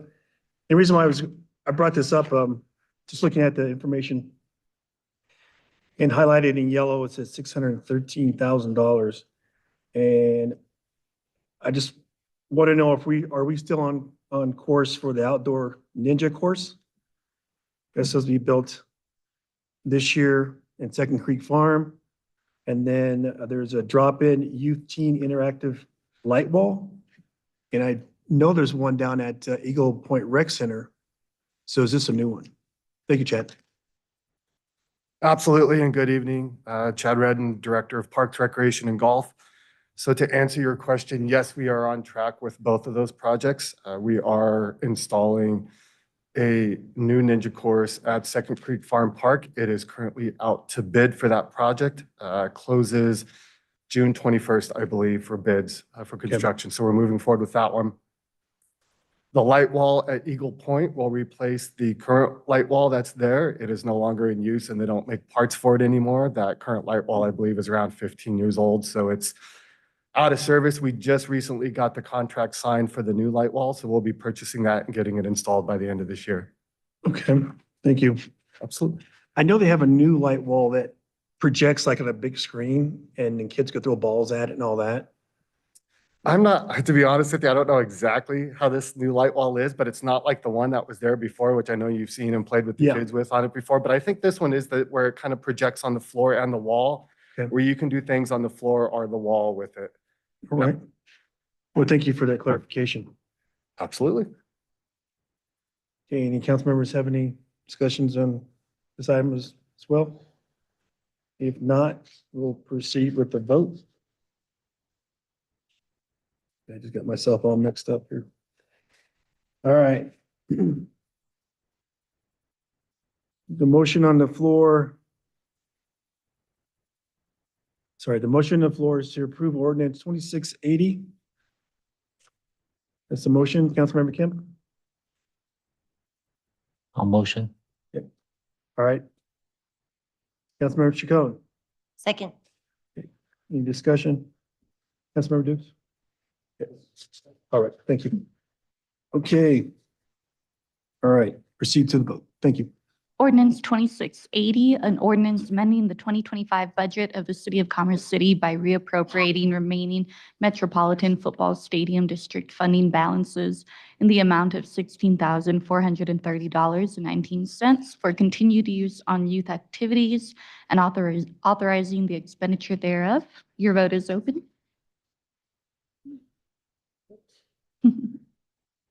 Thank you. Okay, that passed unanimously with one excused absence. Now we'll ask before we go to the hearing, does the council want to take a 5-minute break or you want to proceed forward? Because once we start the hearing, you can't leave. Okay, you want a 5-minute? Okay, 5-minute break.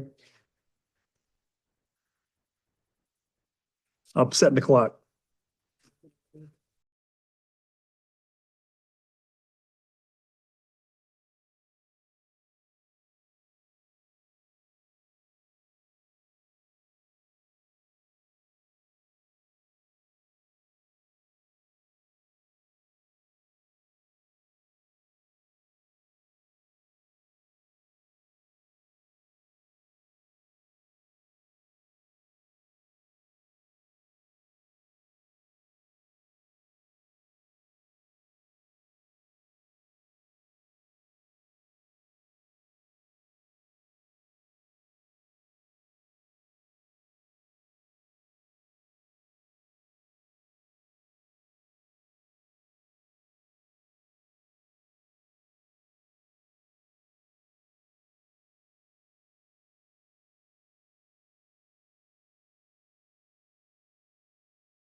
Since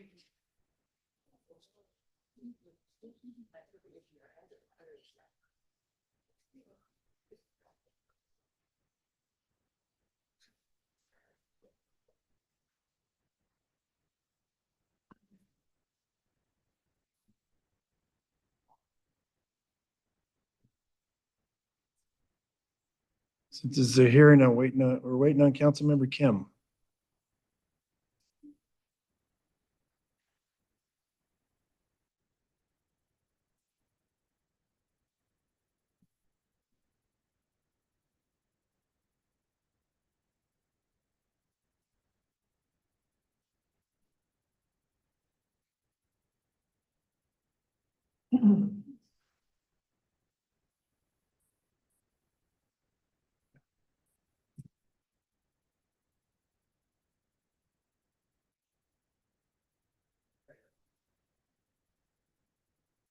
You're right.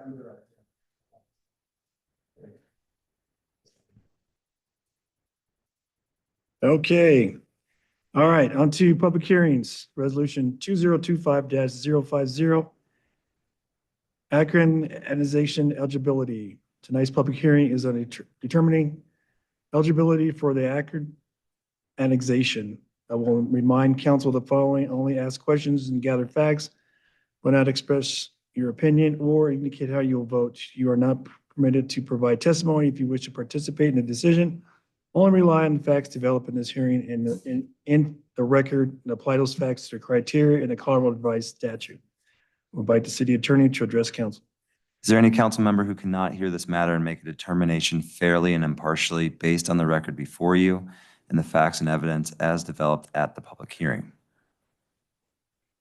The record will reflect that no member of council has indicated an inability to be fair and impartial. Thank you, Mayor. Okay, thank you. We'll now open the public hearing for council policy CP 22. The applicant and the city shall be limited to 10 minutes each for their presentation, including rebuttal. I invite the applicant to make the presentation. Let's see. Okay.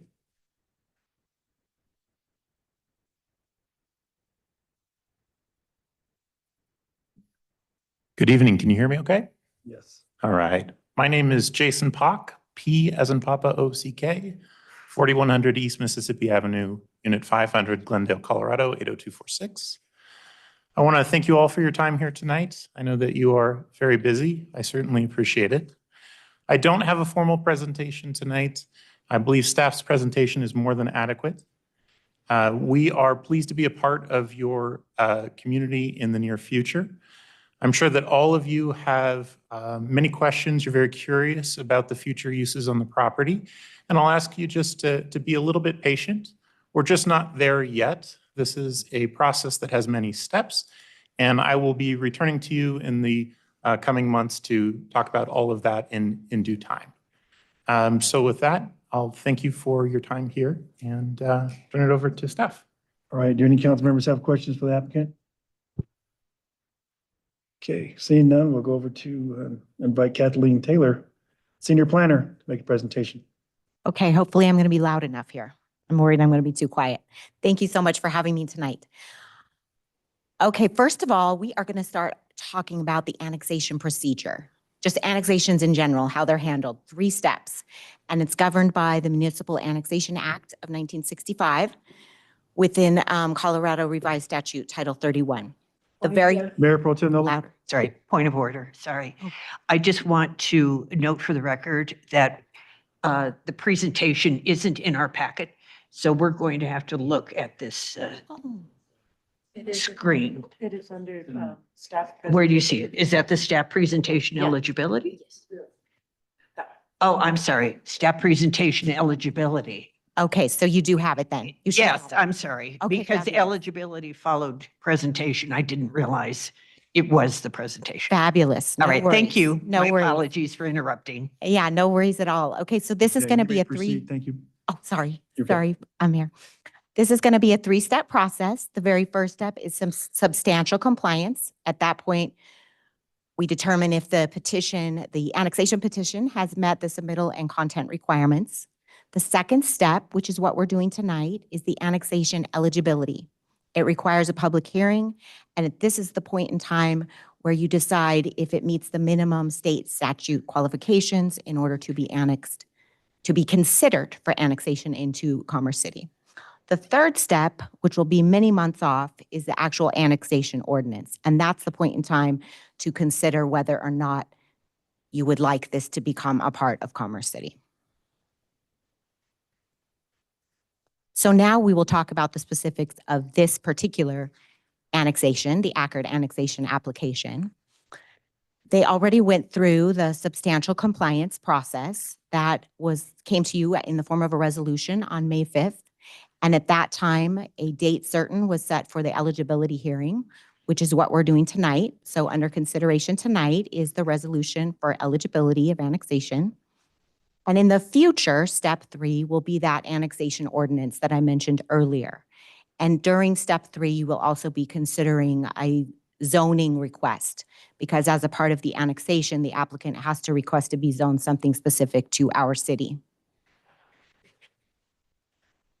This is an aerial photo of the site, and I don't think I have a pointer, but hopefully you can see there Tower Road on the left there running north and south, and towards the bottom running east and west is East 112th Avenue. You'll also see curving there on the southwestern side is E470. So to give you some framework here, everything outlined in yellow, that is within our city's boundaries. The portion in red is the area to be considered for annexation, and that is approximately 312 acres. As a part of the hearing tonight, we'll focus on the eligibility criteria to determine whether or not this property is eligible to be considered for annexation.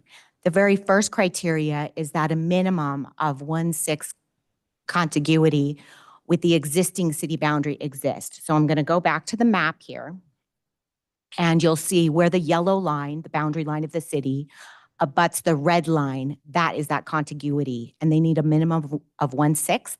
They actually have a quarter, so they have more than that.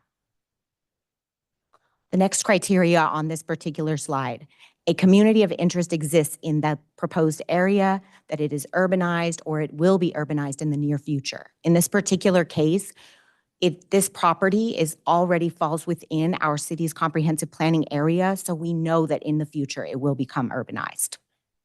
The third criteria on this slide is that the area is capable of being integrated into the city. This particular site has water, sanitary sewer lines already to the site, as well as power lines on site. We'll go to the next slide, which continues with the criteria. This next criteria, no land held in identical ownership. And then it goes on to talk about a couple different situations. In this particular situation, the property is owned by one owner. So this isn't relevant because it's only one owner that needs to sign for consent, and we don't have multiple owners. The second bullet on this slide, the criteria mentions no other annexation proceedings have commenced on the property, and that is correct. There have been no other annexation forthcoming with this area. The third bullet point on this slide, that it will not result in the detachment of area from any school district and attachment of the same to another school district. The site falls within 27J school district, and it will remain within 27J. This is the final slide with the eligibility criteria. The very first one at the top there, petition meets the requirements of the law. That is something that was considered earlier at time of substantial compliance, and it was determined that it did meet the requirements of the law. The second bullet on this page, on this slide, that it will not extend the municipal boundary more than 3 miles in any one direction in any year. I'm going to page back here to the map so you can see if you were to do the furthest distance across that site from any one yellow point to the red, it would be just a hair over a mile. So in this case, we are well within that 3 miles. And then the last criteria, the entire width of any street or alley to be annexed is included with the annexation, and they have satisfied that as well. Staff recommends approval of Resolution 2025-050, adopting the annexation eligibility findings as outlined in the Colorado Revised Statutes 31-12-104 and 105. Thank you so much, and I'm available for questions. Thank you, Ms. Taylor. Any council members have questions for Ms. Taylor?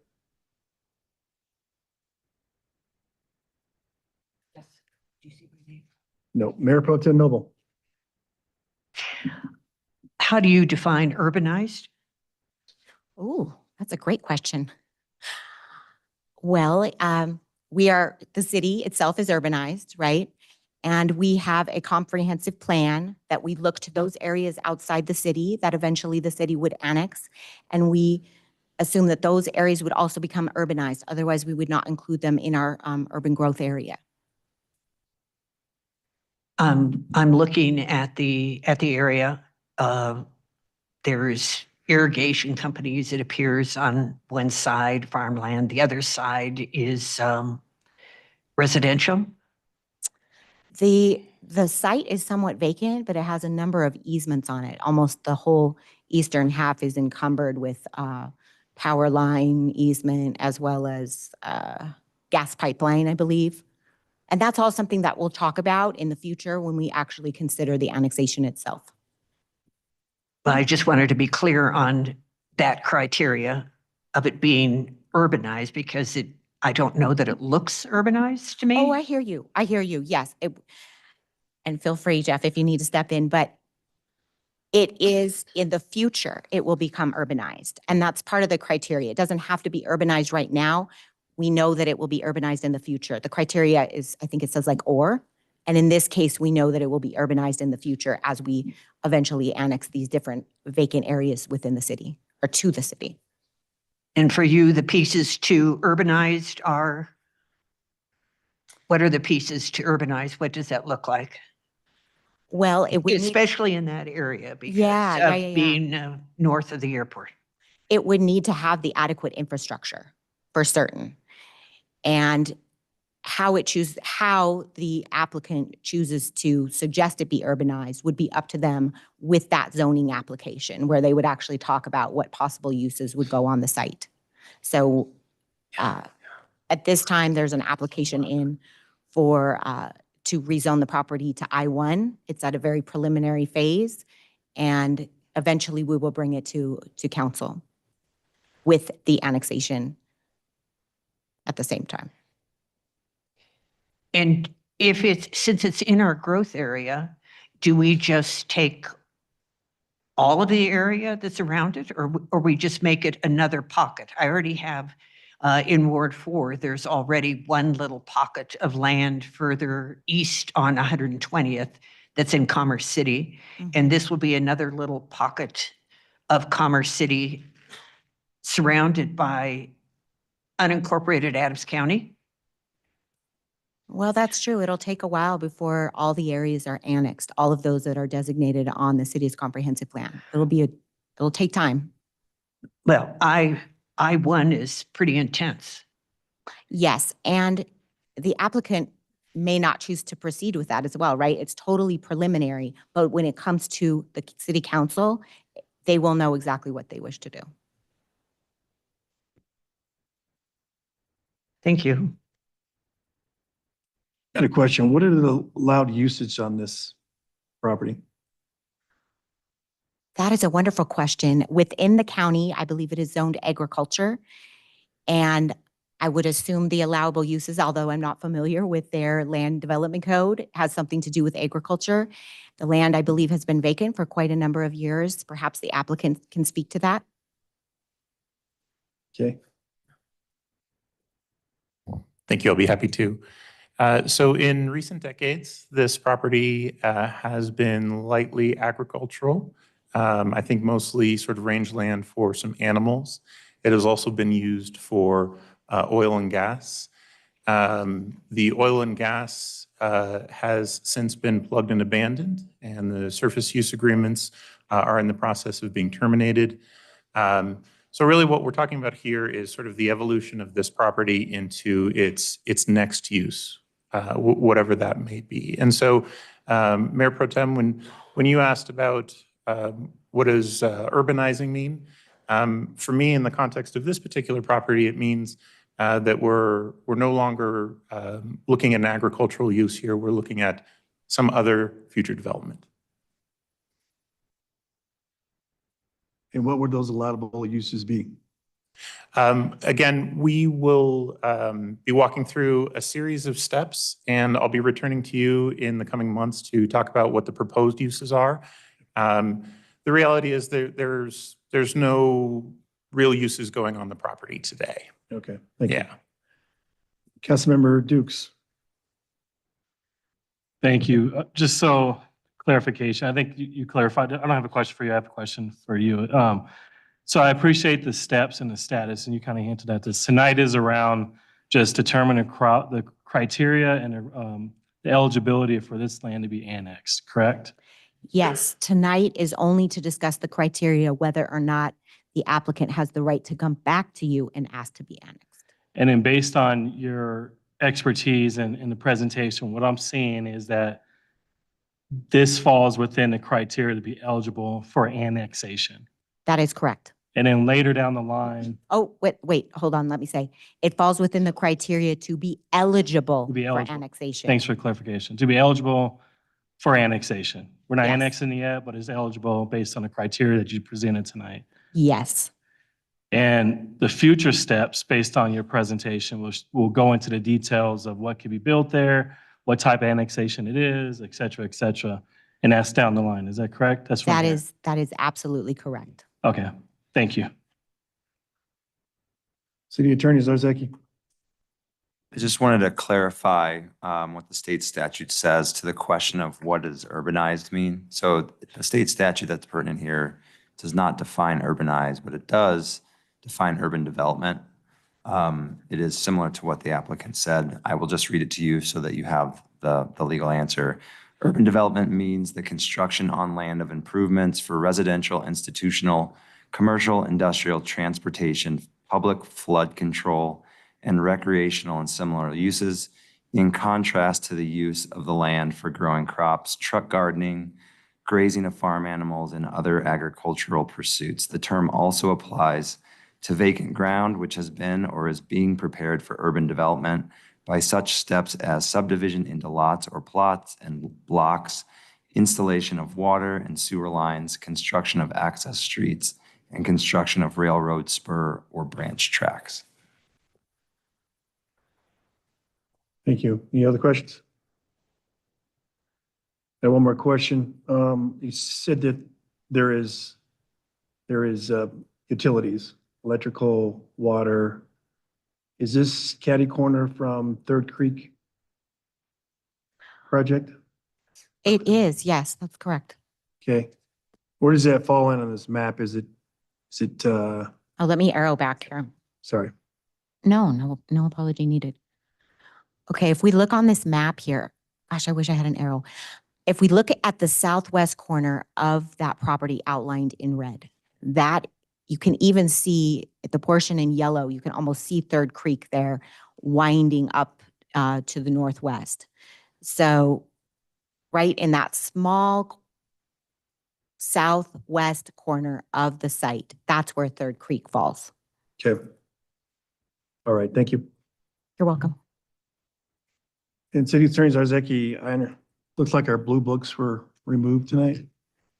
Yes, that's correct, Mayor. I do have a copy of the state statute that's relevant here, which is 3112-104. So the blue binders that you all have relates to the municipal language. I think as Councilmember Dukes was calling out, this is for eligibility of annexation. Right. Then there would be a separate hearing of annexation, which would call into question the LDC provisions. Okay. Well, normally we have the books up here. Yes, the state statute provisions are not in there, though. Okay. All right, thank you. All right. Okay, moving on to, let's see. We'll now invite the public to provide testimony. City Clerk, is there anyone signed up to testify? We did not get any speakers. All right, we'll just skip that portion. Okay, do the applicant wish to make any rebuttals? None? Okay. We'll call the public hearing. Need a motion and a second to adopt resolution 2025-0 050. Councilmember Kim. So moved. Councilmember Teeter. Okay, is there any discussion? Second the motion. Thank you. Is there any discussion? The motion on the floor is to adopt resolution 2025-050. We'll ask the clerk to read the title and take a roll call vote. Resolution 2025-050, a resolution determining the eligibility for annexation to the City of Commerce City, Colorado, of the property generally located at the northeast corner of East 112th Avenue and Himalaya Road in case AN 25-0001, known as the Ackerd annexation. Your vote is open.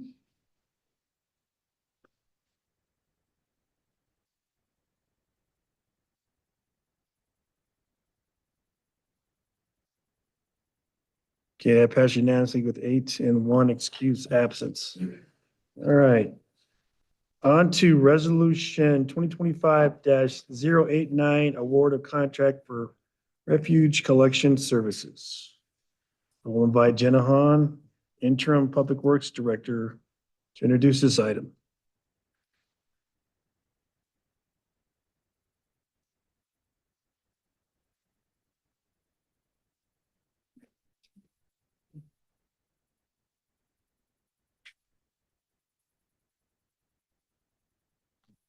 Good evening, Mayor, Mayor Pro Tem, and City Council. Tonight, we are here to consider a resolution that would allow us to negotiate and execute a contract with our winning bidder from our refuse collection RFP process. For the purpose of this conversation, that winning bidder was Republic Services. So the content of this presentation is about their response to our bid. So tonight, we'll go through a background about how we got here, what the RFP process looked like, and then we'll go through procurement summary, including the scope of services for the basic services that all respondents provided an answer to, as well as optional services provided by Republic.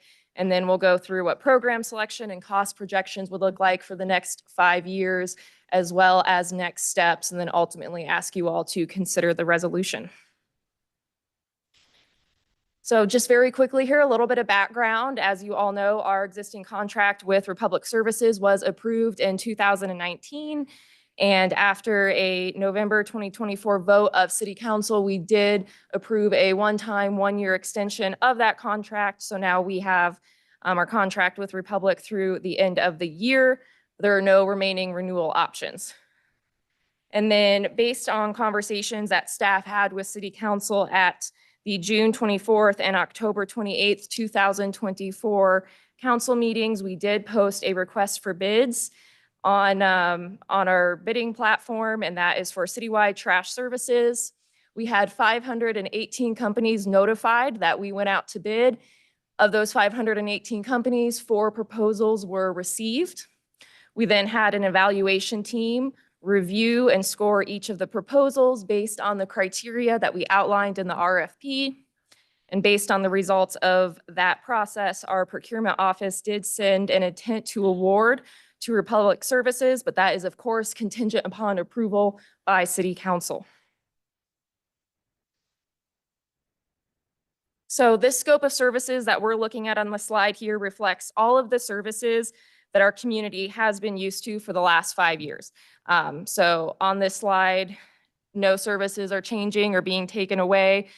These are our basic services that all respondents, including Republic, provided a cost estimate to. So that includes our weekly waste collection, our biweekly single stream curbside recycling program, various community engagement opportunities such as landfill days, leaf and branch events, etc. Our bulky waste events remain, household hazardous waste remain, and then our garbage and recycling services at city facilities remain.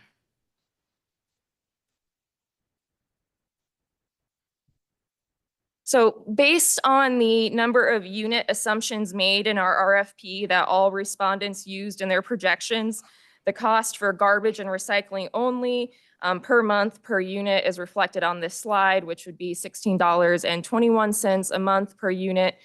And then, of course, additional totes and services are available to add on to that cost.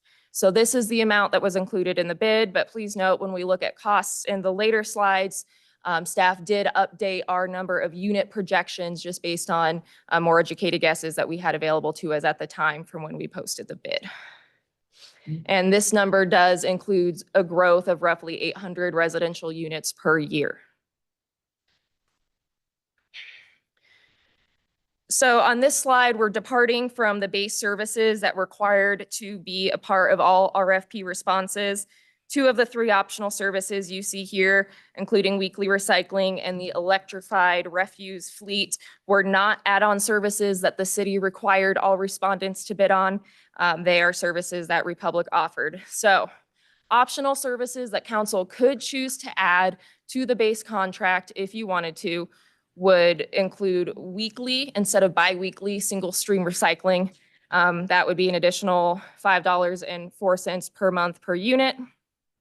And again, that's not an extra service that all bidders offered. Then there was curbside composting. Per council's direction, we did ask all respondents to provide curbside composting options. So Republic gave us 2 options. Option 1 would be a citywide program, and that would cover all residential units, and that would be $6.75 per month based on that unit count. And then option 2 would actually be a subscription-based program, and that would be for $14.75 per month. However, the caveat to that subscription-based program is that we do have to have a minimum number of households sign up, and that would be $2,500. Otherwise, Republic would not be able to run the composting program. And then the cap would actually be $3,200. And then our additional optional service here that Republic offered is a fully electrified fleet for recycling and waste collection. Again, not a service offered by all bidders, but certainly something Republic included in their proposal. And that would be an additional $5.04 per month per home. And please note that those costs under each of these options is per each option. So if you wanted multiple options, we'd be looking at multiple additional costs. So recognizing that we went through that fairly quickly, but we do have to consider that we have multiple options available in addition to the base contract. And with that new contract, we do need to consider cost and funding projections for our refuse program. So this new contract that would start January 1st of 2026 would be for a 5-year contract. That's the term that we put out in the bid. For 2026, we have budgeted $5.2 million for trash and recycling services. For point of reference, for 2025, we had $4.5 million budgeted. So anything beyond $5.2 million at this time, we do not have additional funding sources identified. There are certainly options. Those options would include pulling from the general fund to cover any funding deficit if we did want to add on additional services. But if we pull from the general fund, of course, then we would need to have a conversation with you all about competing priorities for 2026. What should we fund to allow additional trash and recycling services to move forward? Some other options for funding, we get a little more creative here. We could invoice residents for add-on services. So what I mean there is if council wanted to add composting, the city could pass on the cost of composting to residents. We could also calculate a minimum invoice amount to charge across the board. So for example, we could invoice everyone $5 a month or whatever dollar amount you all saw fit and still have the city pay the rest of it, keeping in mind our $5.2 million budget. In addition, we can also look at developing a subsidy program if there are residents who do need assistance with funding, and review applications and continue to provide support through that program. While we were going through this RFP process, staff did go back out and do some additional research to see where other cities are at the moment regarding trash services.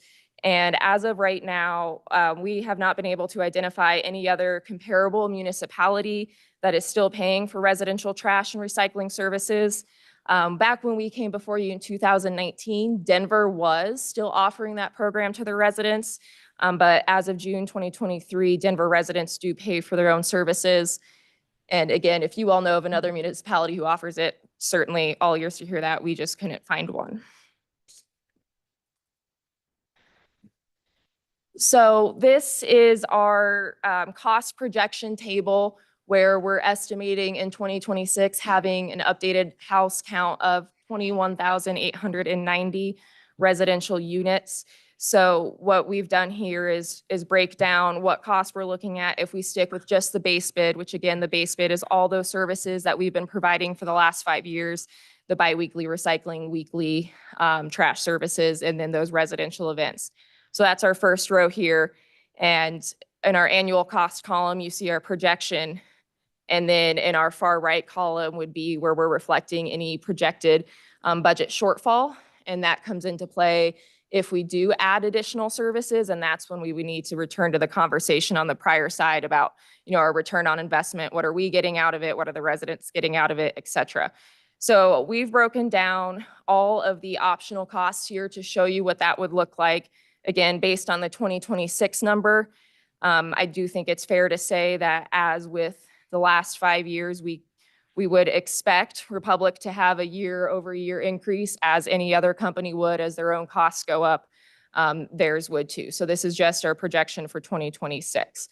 So the additional weekly recycling cost instead of just biweekly, the composting option for subscription, the composting citywide option, and then the electrical fleet option.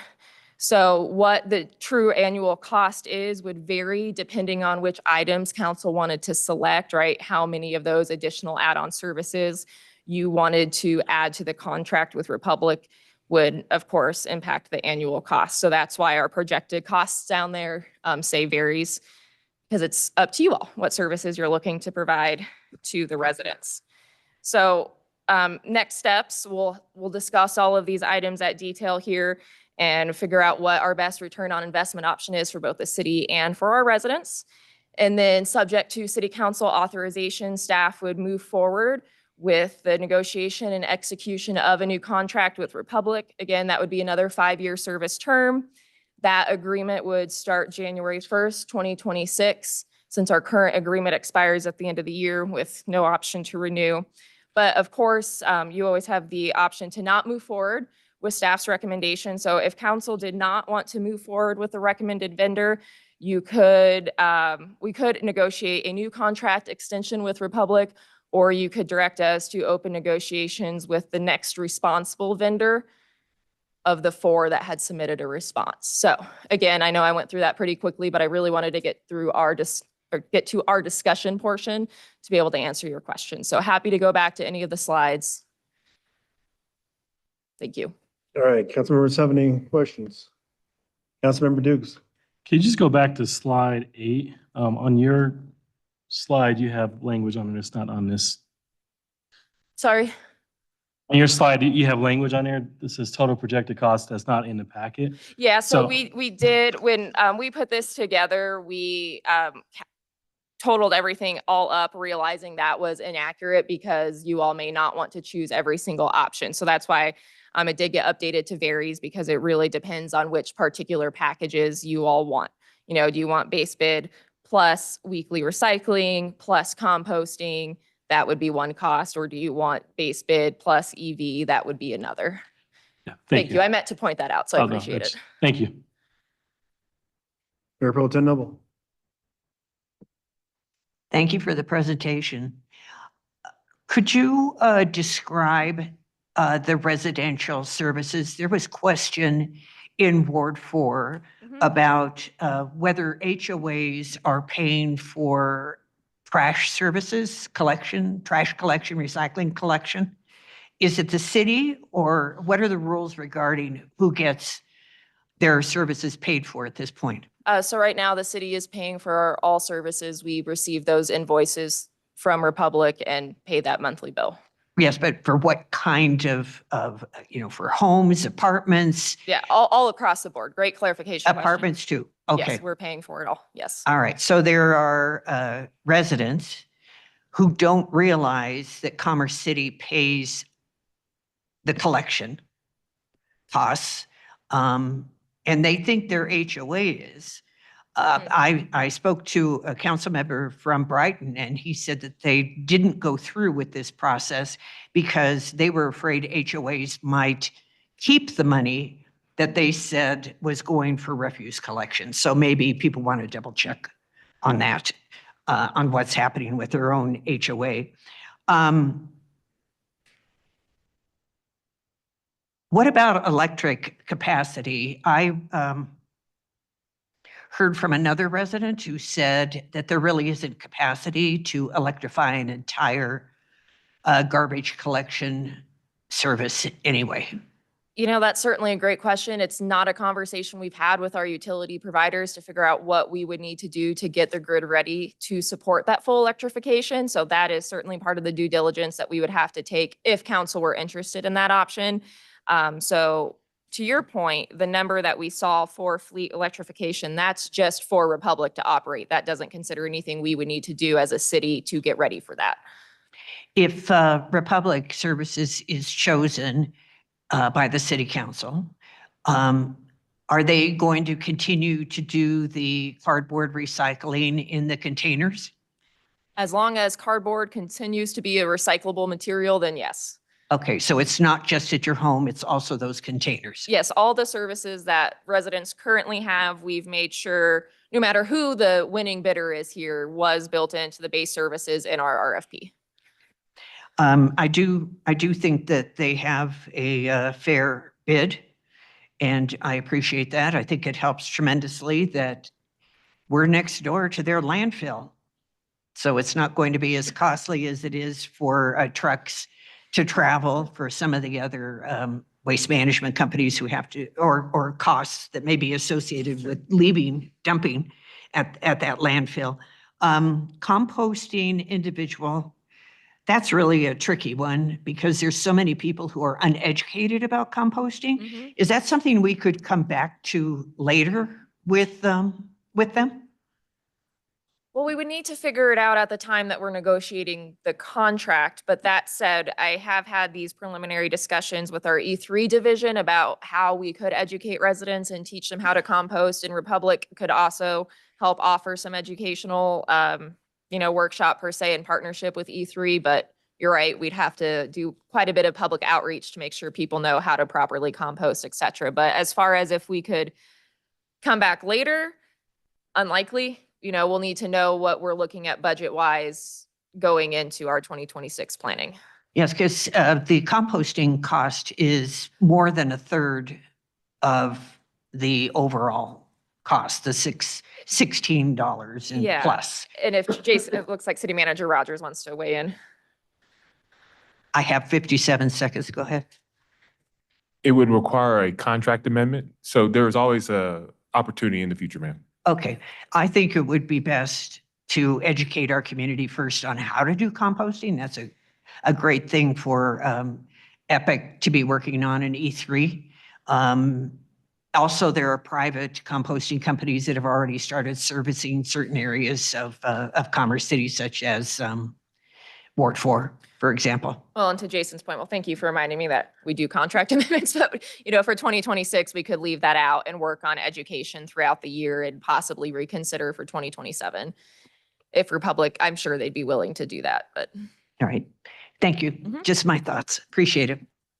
Thank you. Councilmember Teeter. Yeah, are these guys locked into going with electric trucks? No, it's just an add-on service that we could pay for or not.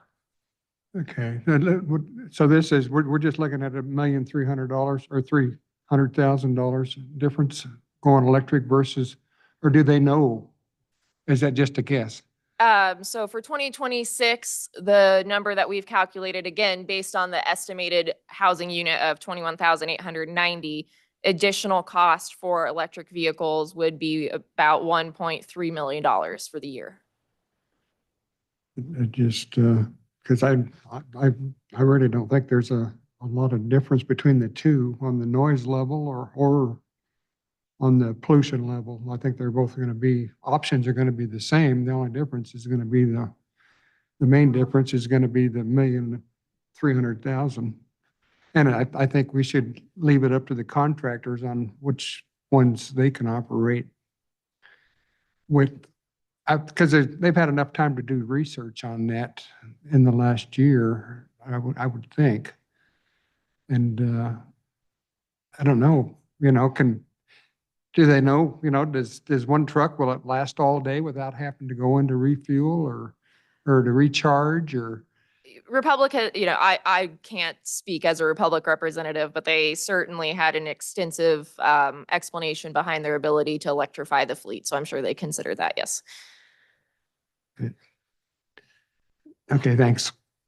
I don't know what the battery life is personally, but I'm sure they consider that. Yeah, I'm sure there's been enough trash companies across the US that they've been able to do the research on it and how long the trucks will last. So I'd love to have a report back from them to see which is the best option to go.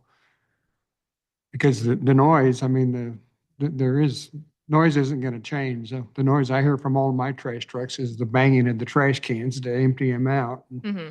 You don't hear the engines going down the road today, but you do hear them banging and that's not going to change. But anyway, that's all I have. Thank you. Okay, Councilmember Kim. Thank you, Ms. Hahn. I appreciate the presentation overall. I think based on what you had presented, we have a base, right? I think it was like 4.9 million, I think is that what I saw? Yeah, so we've budgeted for 4.7. 5.2 and then the base estimated cost is about 4.7. I would say that if it's possible to have the options open for residents, if they want to partake in that effort, whether they want the option for additional recycling or potentially composting or something of that effect based on those, maybe something you had mentioned earlier. Yeah, so for recycling, that is something that Republic already offers. You can purchase an additional tote as a resident, for example. So that would continue. But if we do want to look at the composting, then we would have to make that decision as a city because Republic has to know if we're going the citywide model or if we're going the subscription route, which would be that minimum of 2,500 folks signing up. So there is the option, but we pay for it regardless of who signs up. My thought was more so the fact that we would allow that option, any of these options that you have here, as the resident to pay for if they wish to go that route. But it sounds like they already have that option available to them. Not for composting, but you And can not for purchase additional bins, composting. yes. So regarding the subscription service for option number 2, then who would make that determination? I mean, it almost sounds like that's something that we would have to pay for versus saying we have 2,500 residents, they're willing to pay for it. Yeah, if we were to tell Republic we wanted to offer it citywide to everyone, that would be the upfront annual cost, yes. Again, based on our housing unit projection. Under that, I think my opinion is just to move forward with the base at this time. Thank you. Thank you. Councilmember Douglas. Thank you.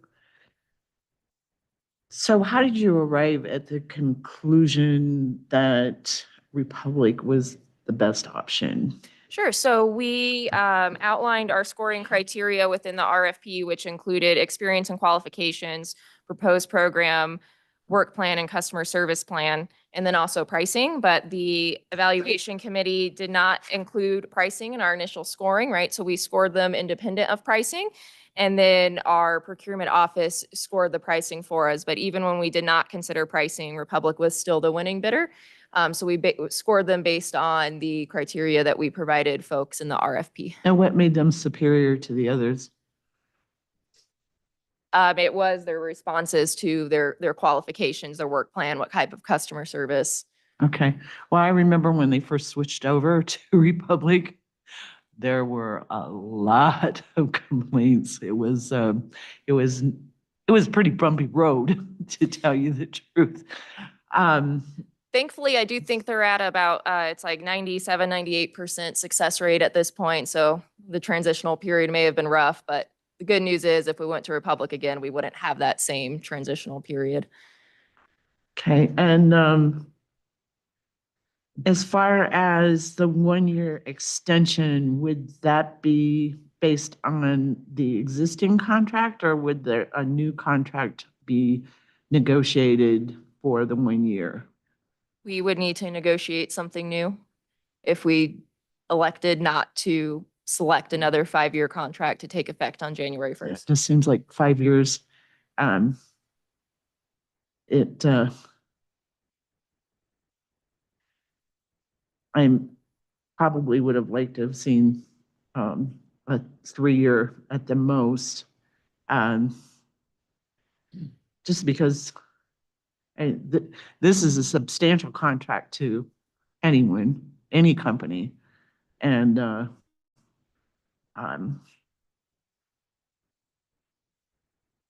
it just seems to me that 5 years is a fairly long time for any company to have a contract, because what if the services start to fall during that period of time, then we're stuck with that contract for 5 years, is one of my concerns. Trying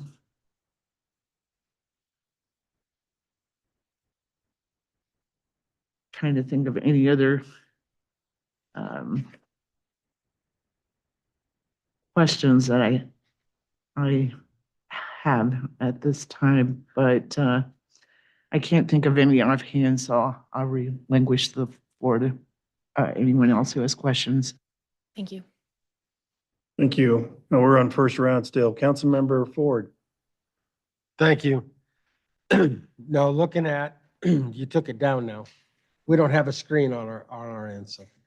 I am supportive of the base bid. I think anything additional would have to come up with enough residents to be able, that would want to do the composting and stuff. You know, there's not a lot of cities that provide the free trash pickup, the free trash service. But I also was here, as was Councilmember Teeter, when we didn't have a trash service.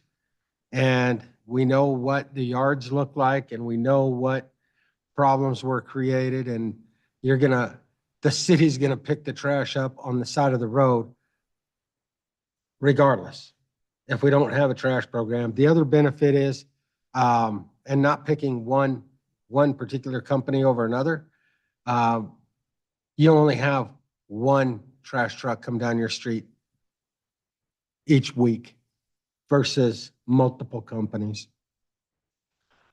Republic may have started off a little rough, but I will tell you what, I have really appreciated their service, and I over the years of their contract, I have received very, very few complaints.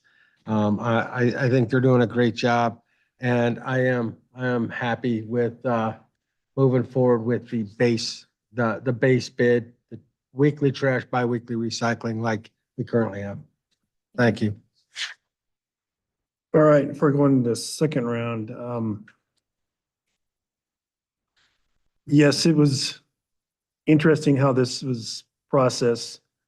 Instead of having a closed bid and then putting up just what you have here and the contents and categories, and not having the bidders in those boxes, the names, and then just the council to choose which program based on the price on the best service.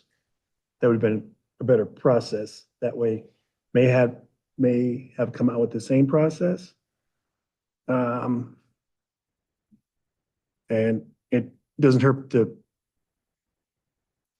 price that they're offering is very acceptable. So at $16.21 a month, and so that's for this year, for 2026. That was the projected cost for 2026 based on the unit cost or the unit count that we had in the RFP. Okay, so if it stayed there, then that amount would be $4,182,180. If no more homes or trash cans or totes would be inputted. So they're saying roughly the city, we're averaging 800 homes or so. Yeah, right? we're estimating that we will add approximately 800 homes per year, and that's just based on our current development rate. Okay, and what percentage are we looking at the next 5 years? What's what is the halo? Are we, is? they can For go up this- annual growth, for we're annu- looking at no, Not about, for annual growth, for annual cost. Because this cost is $16.21. I'm sure that's not going to stay for 5 years, correct?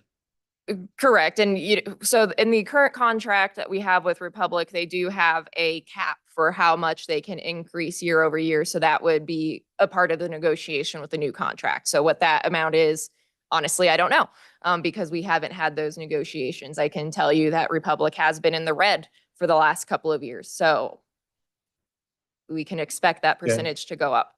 Well, I would think that if a bid was made, that would be highlighted in the initial bid process, start the contract out. Not knowing that they're bid in the red, so when a bid comes through, you want to make sure you can cover that cost. Or the cost that you're asking is going to be covering the services. Yes, absolutely. And for 2026, it does, but they don't know. I mean, we don't know what the futures Okay. will look like. So what has the cap been in the past? 3%? In the past, it has 1.6%? been 4. 4%? Well, I would like to make sure negotiating wise that it doesn't, it be based on the cost of inflation. I mean, we have people who, as far as the city, we have a percentage that we have for appointments and things like that in nature. So just make sure if this contract, we stay within those parameters. And we'll certainly make sure there's a cap in there. Okay. All right. Second round, Mayor Pro Tem Noble. And then Councilmember Dukes. Yeah. Thank you very much, Mayor. I do want to say, though, that even though I can support this bid, the base bid at this point, I am concerned about Republic Services and the landfill respecting the community and being a good neighbor to the community. I don't know what we could do about that exactly, but I'd like to point out that there are 2 schools potentially on the route to the landfill. One is the new Rocky Vista High School, and the other is the charter school at Telluride and 88th. In the city of Erie, has a committee made up of residents who watch the landfill in Erie. They don't allow garbage trucks to run past schools because of the emissions from garbage trucks, what's contained in the truck itself, and then also what a garbage truck emits when they're driving. So I think that's something to keep in mind. Residents in Ward 4 brought my attention to Republic Services garbage trucks driving down Telluride and 88th to get to the landfill. We have a sign up that the city very graciously put up to say no trucks. There are no truck signs on Telluride and on 88th, and yet they're using that as a detour. I understand Tower Road is a mess. We'd all like to take Telluride as a detour, but they need to be following the rules. And that aspect is very, very important. And I would also like to suggest to Republic Services, who's sitting in the back row back there, that there are plenty of people in Commerce City who believe that Republic Services is heavily involved in local politics and in actions against certain council members. And I would like to suggest that that's probably not good neighbor either. But I will support the bid on the basis of the bid without these other issues, but I ask them to be a good neighbor. Thank you. Thank you. Okay, thank you. Councilmember Dukes, second round.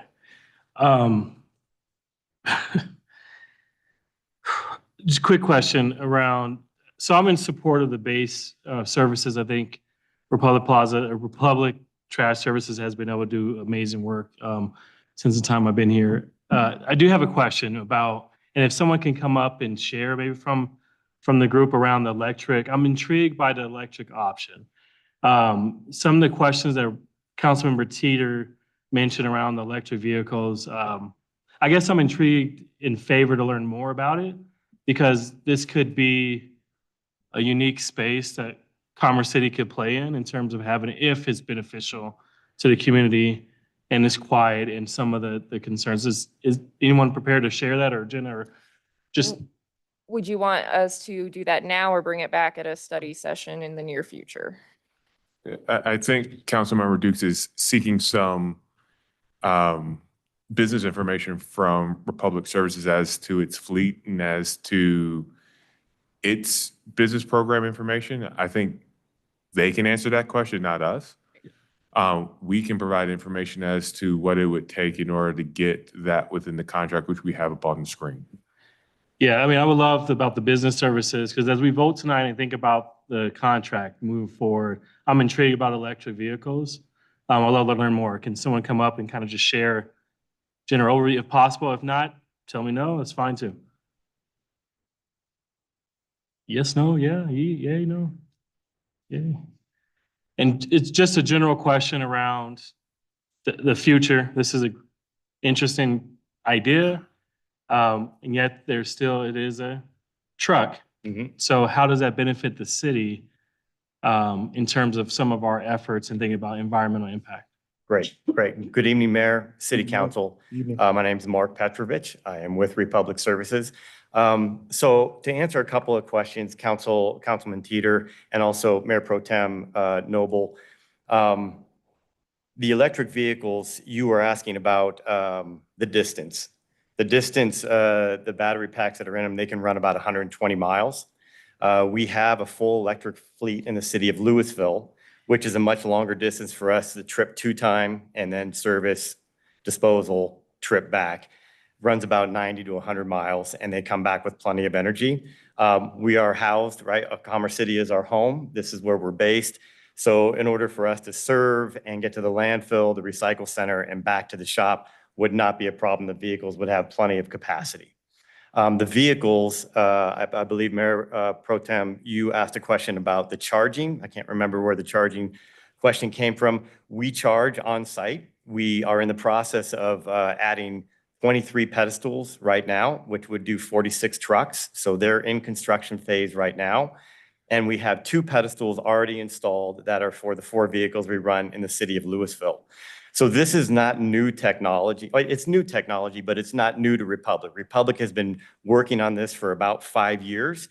And we went through several different iterations of vehicles. And then finally, Republic got to a point to where we actually partnered with McNeilus and Oshkosh, and we built a truck from the ground up, specific for solid waste, with all of the electrical engineering folks and all of the operational folks at Republic, drivers. So we've built these trucks from the ground up, and they are designed specifically for trash collection. And I know I have about a minute. Just a quick question around the 5-year projection. With these trucks, and no technology evolves, will that be part of the new contract, or will we be paying to replace some old technology as the years go on? No. So this has been going on for quite some time. So this technology is not old. It's been refined, it's been piloted, tested, and we're going to market with it. We already have them in the city of Louisville. And so these vehicles have the same life as a diesel, as an RNG, or a renewable natural gas truck, and the EVs. They run 10-year life. That's what we model them out. So. And the last question is around noise. There was some concern around noise by school, et cetera, et cetera. Does this reduce noise, or is it the same amount? Absolutely. They're actually a little too quiet because in the city of Louisville, we've had residents say that the trucks are so quiet that they do kind of sneak up on them. You can hear a truck still tipping a container. It still has that normal process, but they are incredibly quiet. You can't hear them, just like a regular, if you heard a Tesla or some other EV vehicle driving. They're very, very quiet. And will this serve our whole city? Yes. So a couple of, I'm sure I can continue. You go ahead and finish. You go ahead and answer that question. Okay. What was the question again? Will the fleet serve, so if we go into a contract and we say it's a go, will the fleet immediately serve the whole city or is there a phase in? No, the whole city. So we actually have 10 vehicles that are ready to go to market that will be ready the fourth quarter of 25. And 8 of those we have earmarked if Commerce City wanted to move forward. It takes 8 trucks to service your community Monday through Friday. That's trash and recycle. And these 8 trucks are ready to go. They'll be ready by January 1. So it would be day 1, these trucks would be on the street on January 1, 2026. And I want to make a point on some of the pricing we've gone over. Republic was asked to offer a best and final offer. We came with a best and final offer of $18.41, and that was for weekly trash, every other week recycle, and 8 electric vehicles. What we did was we lowered the rate from collection of $16.21 to $15.21, and then we lowered the EVs from $5.04 to $3.20 for all 8 vehicles, which comes out to 40 cents per vehicle. So we do have an offer on the table that we would love to talk with you about in more detail, $18.41, and that's all in. Thank you. Thank you. Thank you. Thank you. Mayor Pro, Tem, anybody else at second round, or go to a third? Mayor Pro Tem Noble. In that case, that sounds like a fabulous option, especially since we often say that because of the environmental issues in Commerce City, that we aren't taking a leadership role, and we need to take our leadership role on behalf of our residents. So if we could have electric vehicles as our trash collection, that would be just incredible. And on that basis, it's only $2 more per home, basically, I think is what Mr. Petrovich was explaining. And that would be great instead of the $5, or $6, which seemed way too high. So I personally would like to see us go to electric vehicles for trash collection.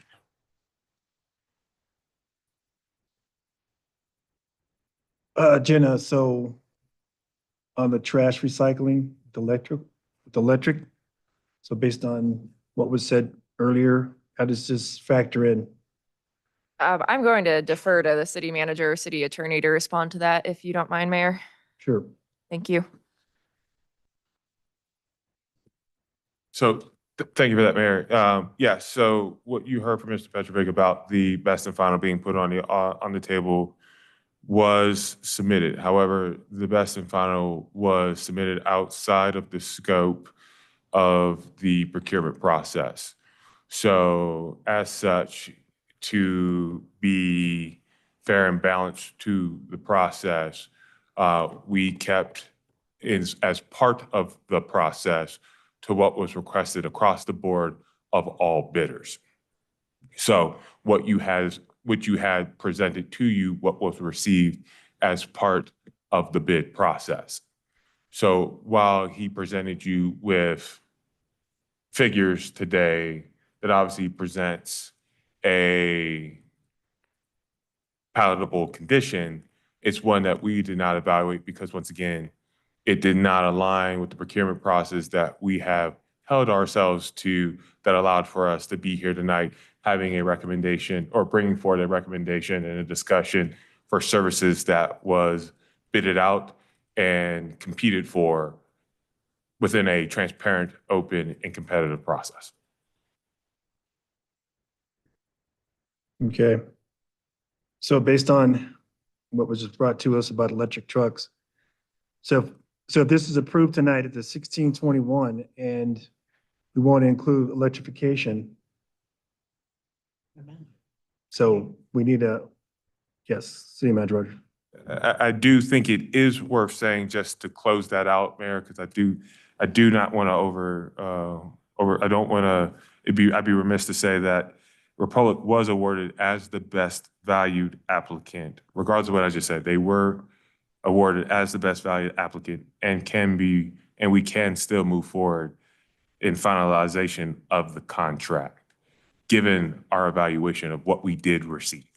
And that you can still contemplate them with the electric vehicles based on their options per their submitted materials.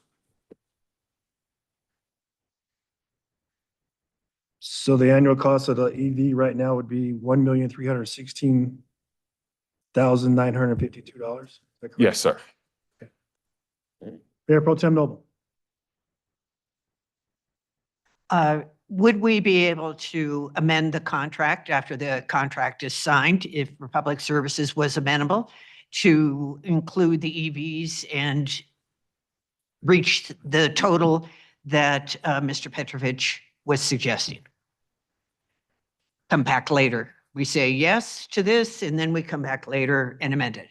It's a great question. I think, so technically what council is making a decision on this evening is whether or not to authorize the city manager to move forward with negotiation of a contract for the best value, excuse me, I lost my voice, for the best valued vendor that submitted an RFP, which is to say, I don't think it necessitates an amendment. I think what we've heard this evening is information that could inform the underlying contract that would be negotiated between the city and Republic if council were to authorize the city manager to move forward. So it would not necessitate agreement and then an amendment. I think these terms could be negotiated in the original agreement, subject to this RFP. So in that case, would we have to say this evening that we would like to include electric garbage trucks as part of the negotiation? I think you have. I think that the city manager is taking note. I would certainly suggest if there's more comprehensive negotiation discussion that is needed, I would certainly recommend that we do that in an executive session per the appropriate scoped executive session. Thank you. Yes. All right, thank you. Okay, Councilmember Douglas. I think I may have just had my question answered. So we can be assured then that the negotiations that would be looked at would include the possibility of electrifying the fleet, Yes. correct? Yes. Okay. On my mother's, can we have that? I mean, that's really important to me. Because, yeah, we if we're going to have a landfill here, we at least need to show the rest of the world that we're going to be innovative in working in partnership with an innovative company. And that's really important to me. I believe that Republic has probably shown that, but I'd like to be assured of that moving forward. So, thank you. Okay, Councilmember Ford. Prepared to make a motion. I'd like to move to approve or adopt resolution 2025-089. Okay, Councilmember Dukes.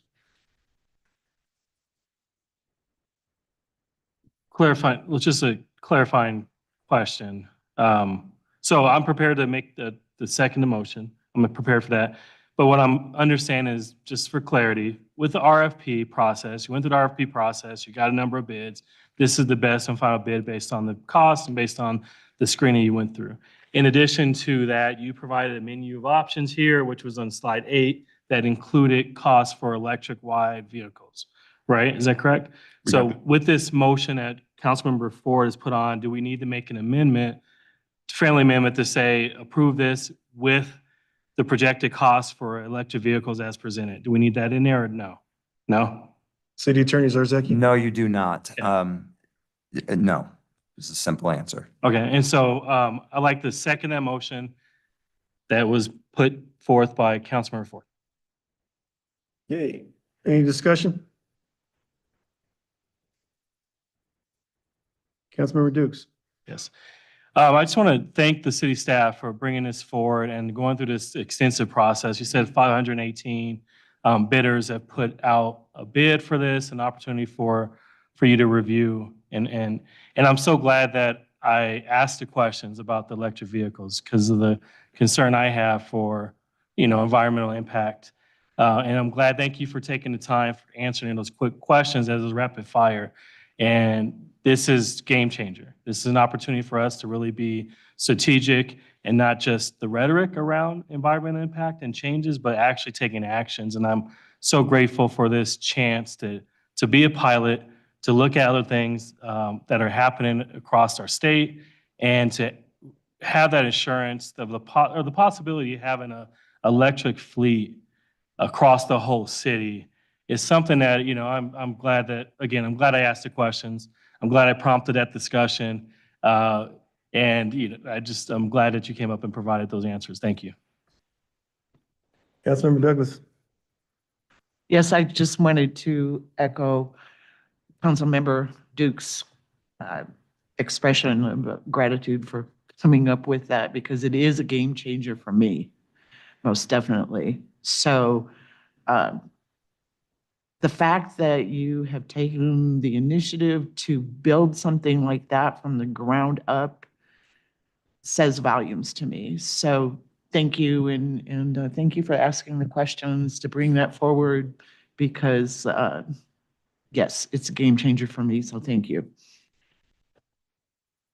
Any other discussion or comments? All right. Yes, I want to also, Republic, speaking to them earlier last year, January, when they were talking about the changes they're going to make at the landfill, they did indicate that they will be moving towards electrification in the future. So I appreciate that this was part of the bid process. And with that, City Attorney Zarzaki, how do we get the motion to move forward with electrification? Since this is just. So the motion that you would make is a motion to approve, well, it's already been made Yeah. and seconded. Right. So the motion that's on the floor is a motion to approve Resolution 2025-089. There does not need to be an amendment to that motion to clarify that. No, I understand that. I'm yes. saying, is there additional to clarify electrification? I do not think there's additional action that this council needs to take at this time. Thank you. Okay, the motion on the floor is to adopt resolution 2025-089. It will ask the clerk to read the title and take a roll call vote. Resolution 2025-089, a resolution authorizing award of a contract for refuse collection services to Republic Services Incorporated. Your vote is open.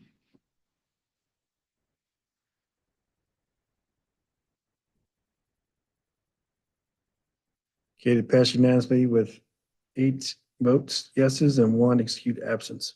All right, on to administrative council business. Do any council members have administrative business items of emergency or unforeseen circumstances? Councilmember Ford. Thank you. I just wanted to take this time before Jenna Hahn walked out the door to congratulate JD and Jenna on their new roles. Look forward to great things happening from both of your departments. Watching you.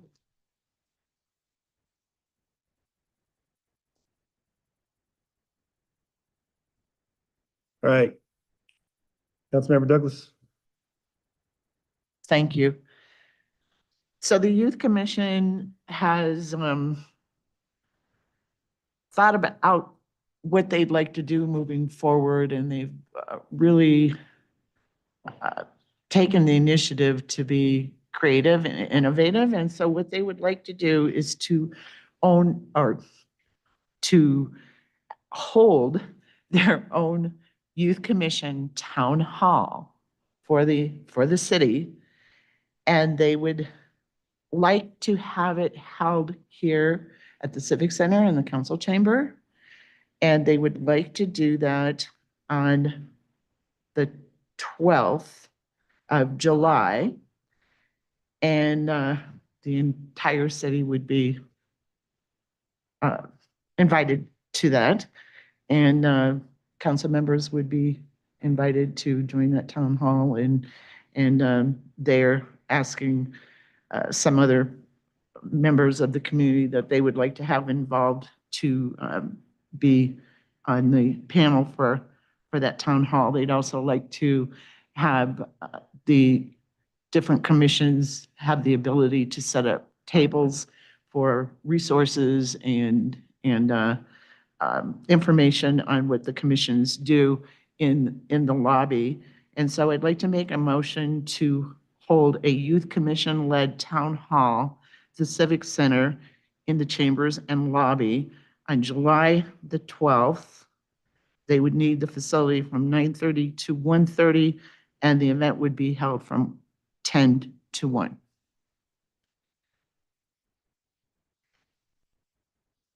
Okay, that's a motion to floor. A second on that motion? Councilmember Kim. I'd like to second that one. Thank you. Okay, thank you. All right. Councilmember Douglas, restate your motion, please. Sure, I'd like to make a motion to hold a youth commission-led town hall for the entire city at this Civic Center address in the chambers and the lobby, using the facility reserving the facility from 9:30 to 1:30 with an event to be scheduled for 10 to 1 on that date. What's the date? July 12th. Thank you. That's a Saturday. Any discussion? Mayor Pro Tem Noble? Thank you. Could you clarify what they mean by town hall? Yeah, they like it to be centered around community development. So you're talking about building in Commerce City? Building We growth? just said community development, so I'm assuming future growth. The And- direction that they'd like to see the city move forward in. Okay, are they the panelists or are they the question people? I don't understand. I'm No, looking for what this looks like. They would be inviting council members and certain community members that they have identified. I don't know in particular if it's community members to be the panelists. They would moderate and come up with questions or take questions from the participants. And those are the details I have at this point. But I wanted to make the motion tonight so that if they can't have it here, that they have ample time to find another venue. Mr. Rogers, what does this look like for the city on a Saturday? It's my assumption then the youth commission liaison would be here, not assuming there would be any use of our equipment from broadcast and recording. It would be just simple setup of chairs, tables, if there's any mic technology. I mean, we haven't had any due diligence conversations outside of being made aware of the potential use of the chambers, knowing that some of our other facilities are already booked for this space. So, I mean, obviously, we do have to work hand in hand with Councilmember Douglas as well as with the Youth Commission, but I would assume our liaison would work with the Youth Commission on some of the more logistical details. Okay, thank you. All right.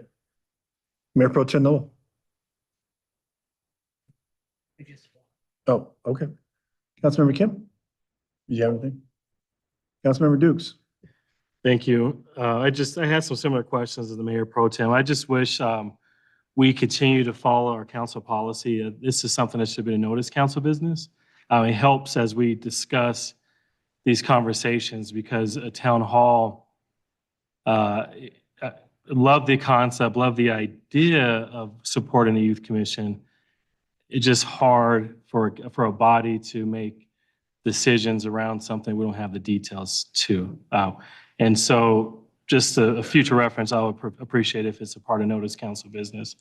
As far as this town hall, can you try to describe it again? So is it an activity center where we have different tables and folks rotate around the table, or is it a town hall where we sit and they ask communities to ask us questions?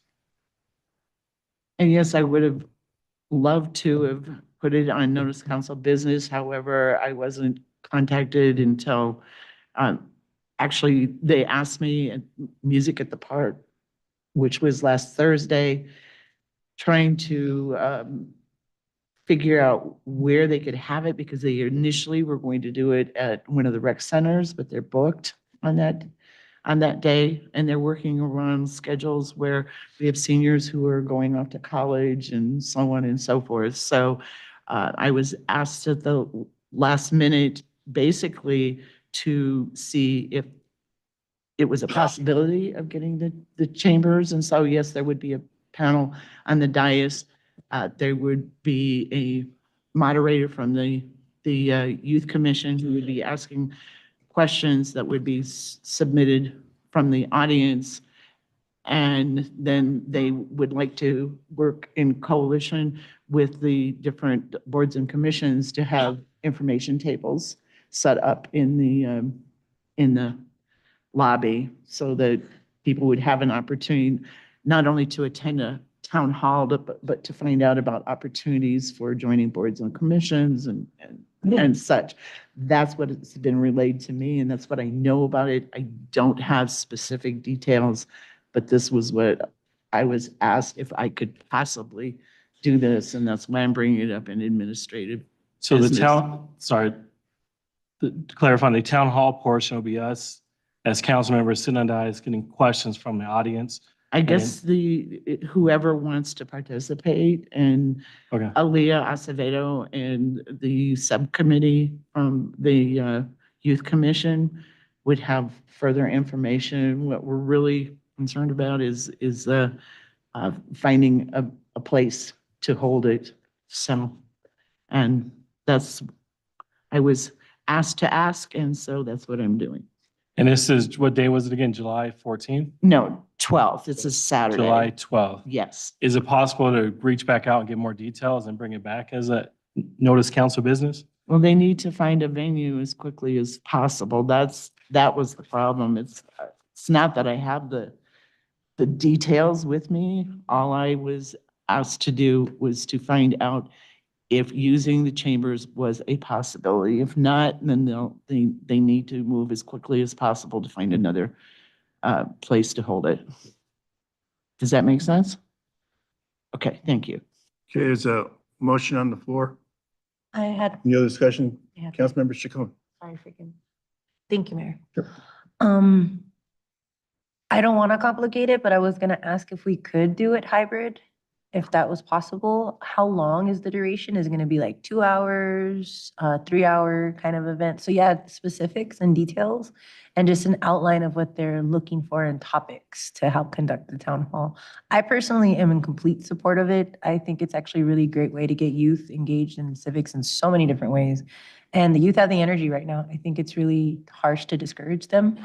And if we can afford the space on a Saturday to join, I would love to join hybrid. Unfortunately, I will be at national convening, but I would still like to join and partake or help support.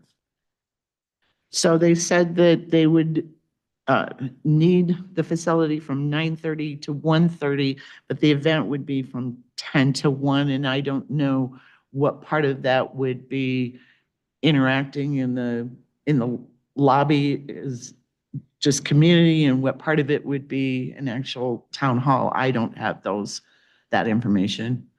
I don't have those details. I believe they're going to meet, is it next week?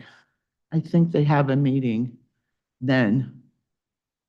And all I was asked to do was to find out if there was any possibility and when to bring it before council to find out if this facility was available and if it was a possibility of using it.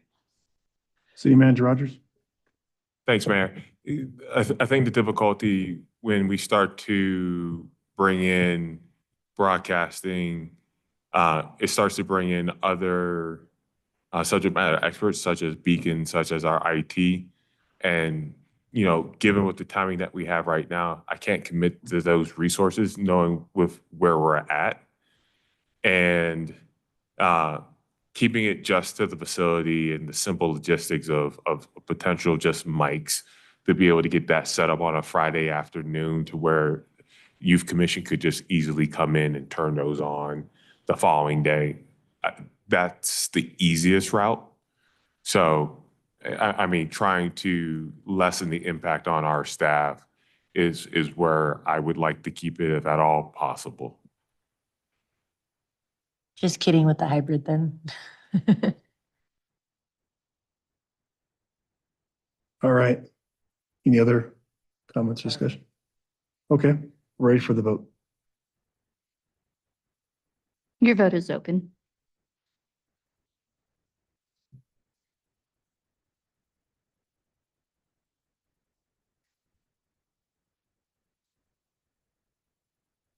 Okay, I pass unanimously with 8, with 1 excused absence. All right, any other council administrative business? Mayor Pro Tem Noble.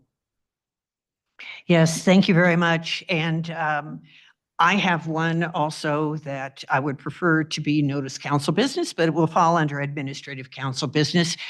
We don't have another meeting in July, and this is occurring in July. This is from Janine Pacheco Zavala, who is at Stewart Middle School. She's reaching out on behalf of the Future Business Leaders of America chapter at Stewart Middle School to request our support as students prepare to attend the FBLA National Leadership Conference this summer. That is in July. She writes, our hardworking and high-achieving students have earned the incredible opportunity to represent Stewart Middle School and our community on a national stage. This conference is an extraordinary experience where they will compete, attend leadership workshops, and network with peers from across the country. We're currently fundraising to cover the costs of travel, lodging, and registration, and would be honored to have our support. I would like to make a motion for the city to contribute $1,000 to help offset the costs of this trip for this team. Okay. That's the motion. Need a second? Are you a second, Councilmember Dukes? Second. All right. Motion is to support. Go ahead and read. I don't have it. Go ahead and reset your motion. Yeah, okay, sure. The motion is for $1,000 sponsorship for the Stewart Middle School chapter of Future Business Leaders of America to attend the National Leadership Conference. Okay. Thank you. Any discussion? All right. Ready for the vote. Your vote is open.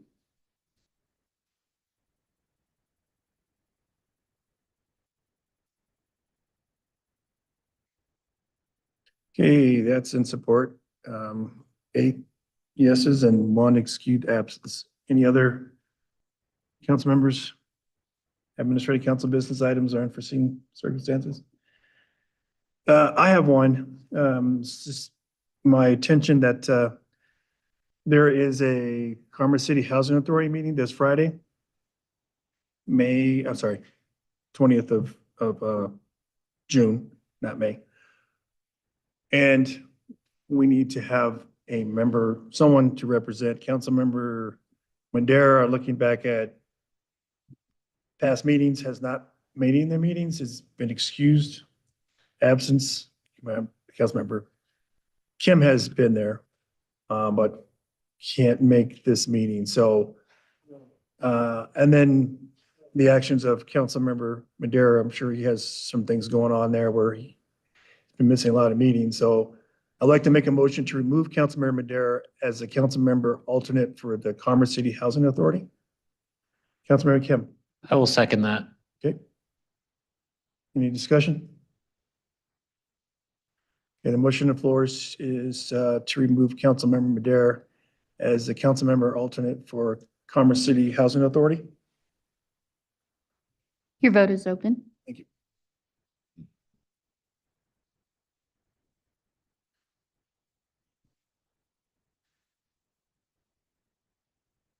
Okay, that passes 8 with 1 excused absence.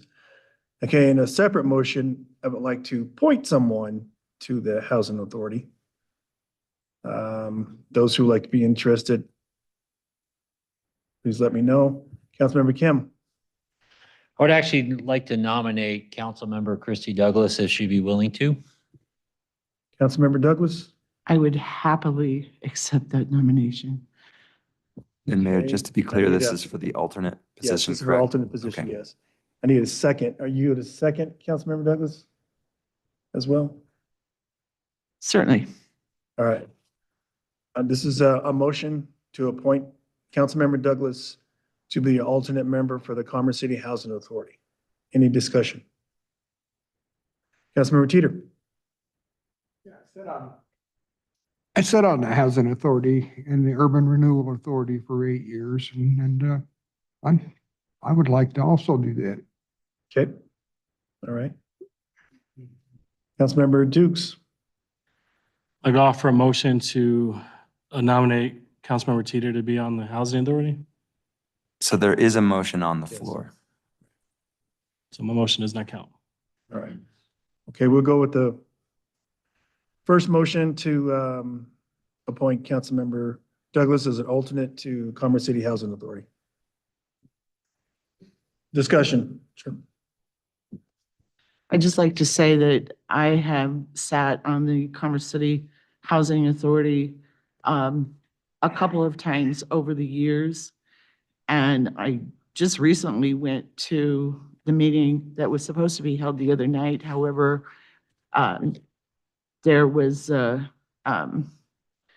cancellation of that meeting, which now it seems to be a postponement because there was not a quorum. Affordable housing is one of my passions, as in it is environmental justice. And so this opportunity to serve once again as an alternate on the Housing Authority would mean a great deal to me. And in serving the community, not as a personal satisfaction, it's another way of serving the community. And I think I've demonstrated that passion over the course of not only the nearly 4 years that I've served here on council, but over the years and my involvement in making sure that this is the best community that it can be. So that's my pitch for myself. All right, any other discussion? Councilmember Kim? If appointed, just FYI, this is a special meeting that's occurring on June 20th. A special meeting is at 5:45 PM. It's at the Commerce City Housing Authorities. For all residents to understand, they can also attend that at 6230 Glencoe Street, Office Suite 200. That is all. Thank you. Thank you, Councilmember Kim. Okay, Your vote is open. thank you.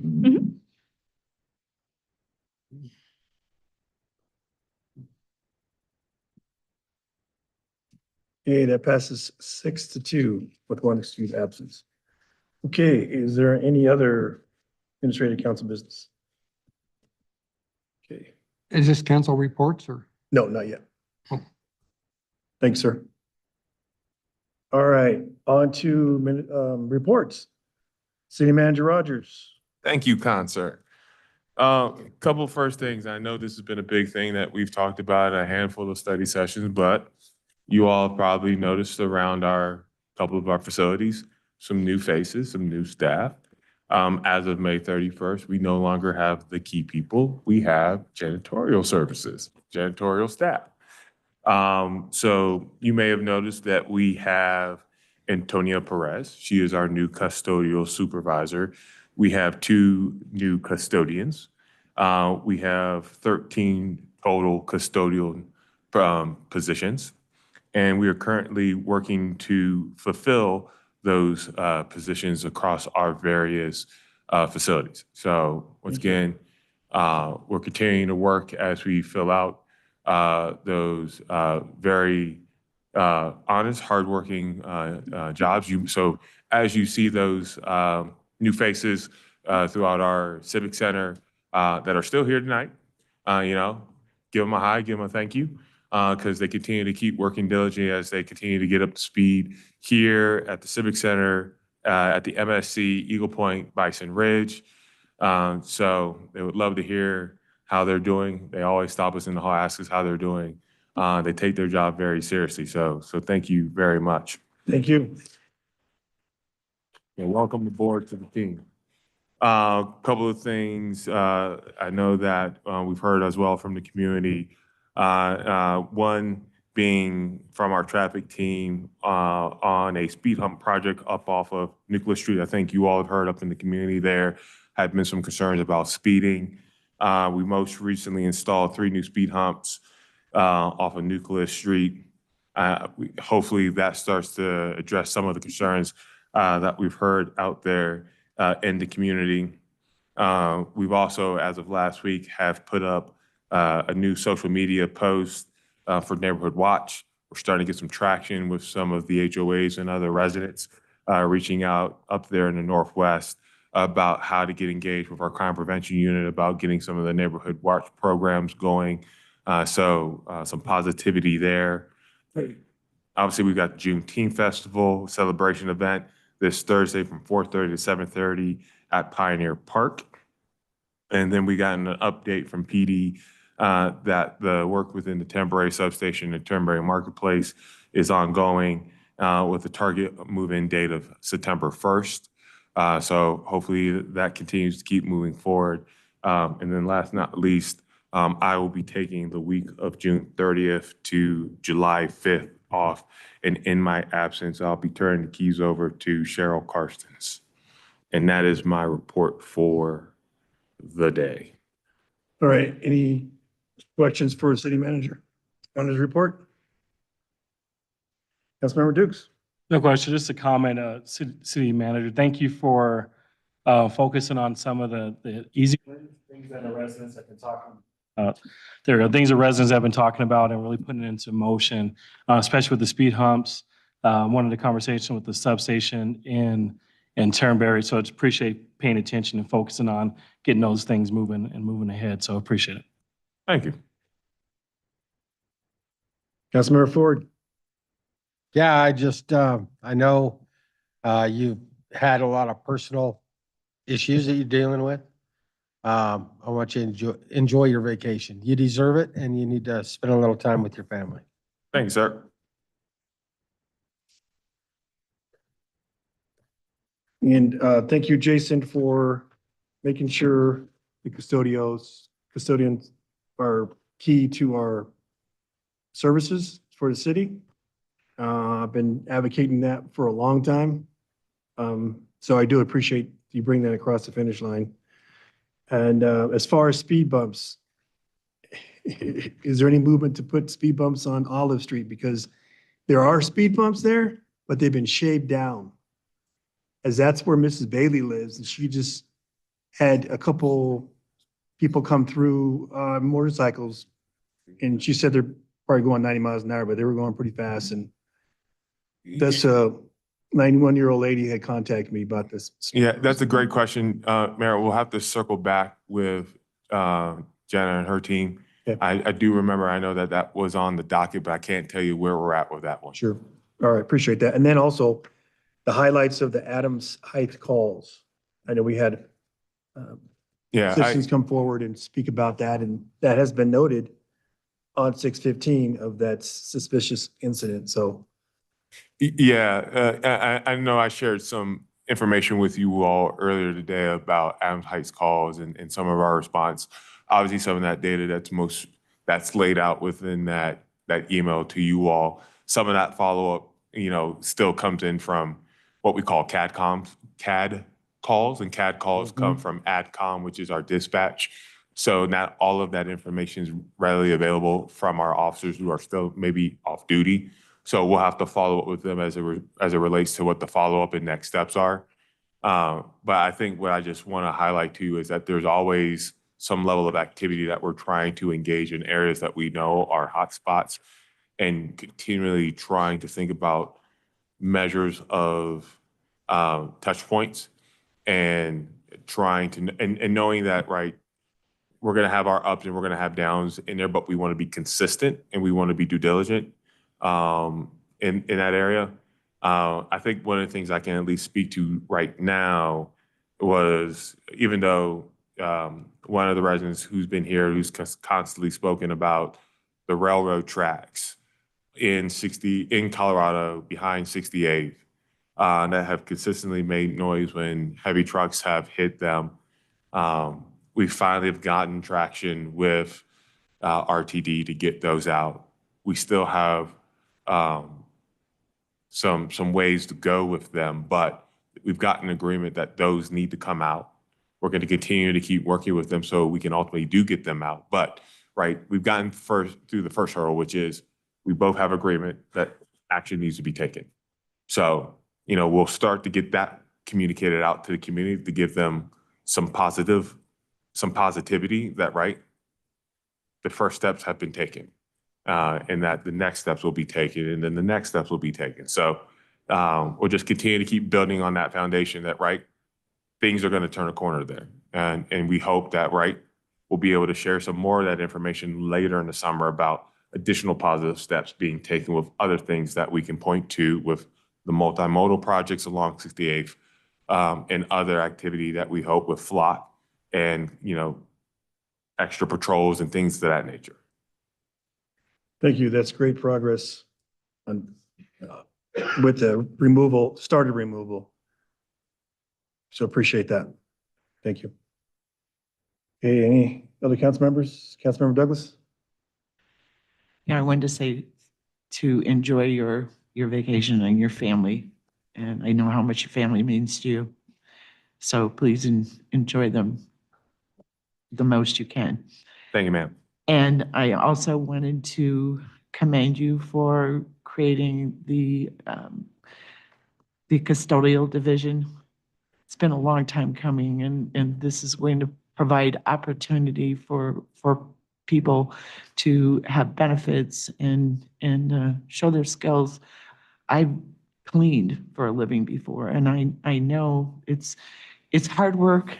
It is gratifying, especially when it's appreciated. So thank you so much for coming through with that. It means a lot to me. Thank you, personally. My pleasure, ma'am. Mayor Pro Tem Noble. Thank you very much, and I really appreciate the responsiveness on the Buffalo Run situation and getting these speed bumps in place on Nuclear. It was something that matters a lot to those residents, so I really appreciate that happening so quickly. In addition, the light that they will have coming as well, the traffic light at 117th, that will be really great. And then, of course, we have another one coming at Heartland and Chambers as well. So all of those successes, I say thank you. I had a question, but I'll leave it at that. All right, City Attorney Zarzaki. I will be brief, Mayor. I am meeting with Dylan and Kim next week to brainstorm how we prepare for our training for the annual Board and Commission training. So to the extent that any of you are hearing things from Board and Commission members that they would like to have heard in prior trainings, or if there's anything from your own experience that we can highlight, please, please, please daylight that for me. I'm available by cell. You can give me a call at any time. I will be attending the Water Commission meeting tomorrow afternoon. Also, I will be attending the EPIC meeting next week. To the extent that any board or commission has legal questions, I do have staff appointed to every board and commission.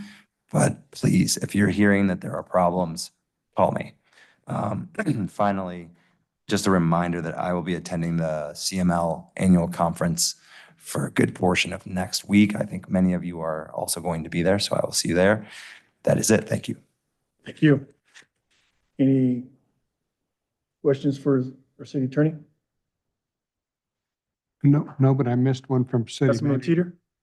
Teeter? I missed a question for the City Manager. Oh, you're not off the hook yet. When we're just talking about speed bumps, and it kind of jogged my memory. Yes, sir. Where are we at on the photo radar? On the photo radar ban, It's my understanding that it has been ordered.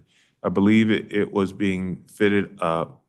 That is a question that I need to definitely circle back with the chief to see where in the process of that.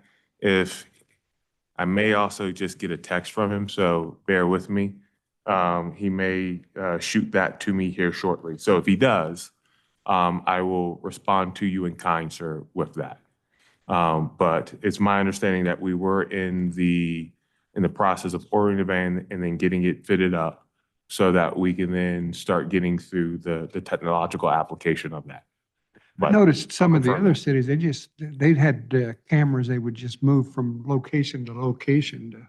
And they had stands set up in different locations for them. But I think people would, especially the speeders, would figure that out and then they would just take the next block over probably. But Yeah, I can't speak intelligently enough about the application that ATS requires as part of its bill. So I don't want to misrepresent what we've gotten approved, but I will definitely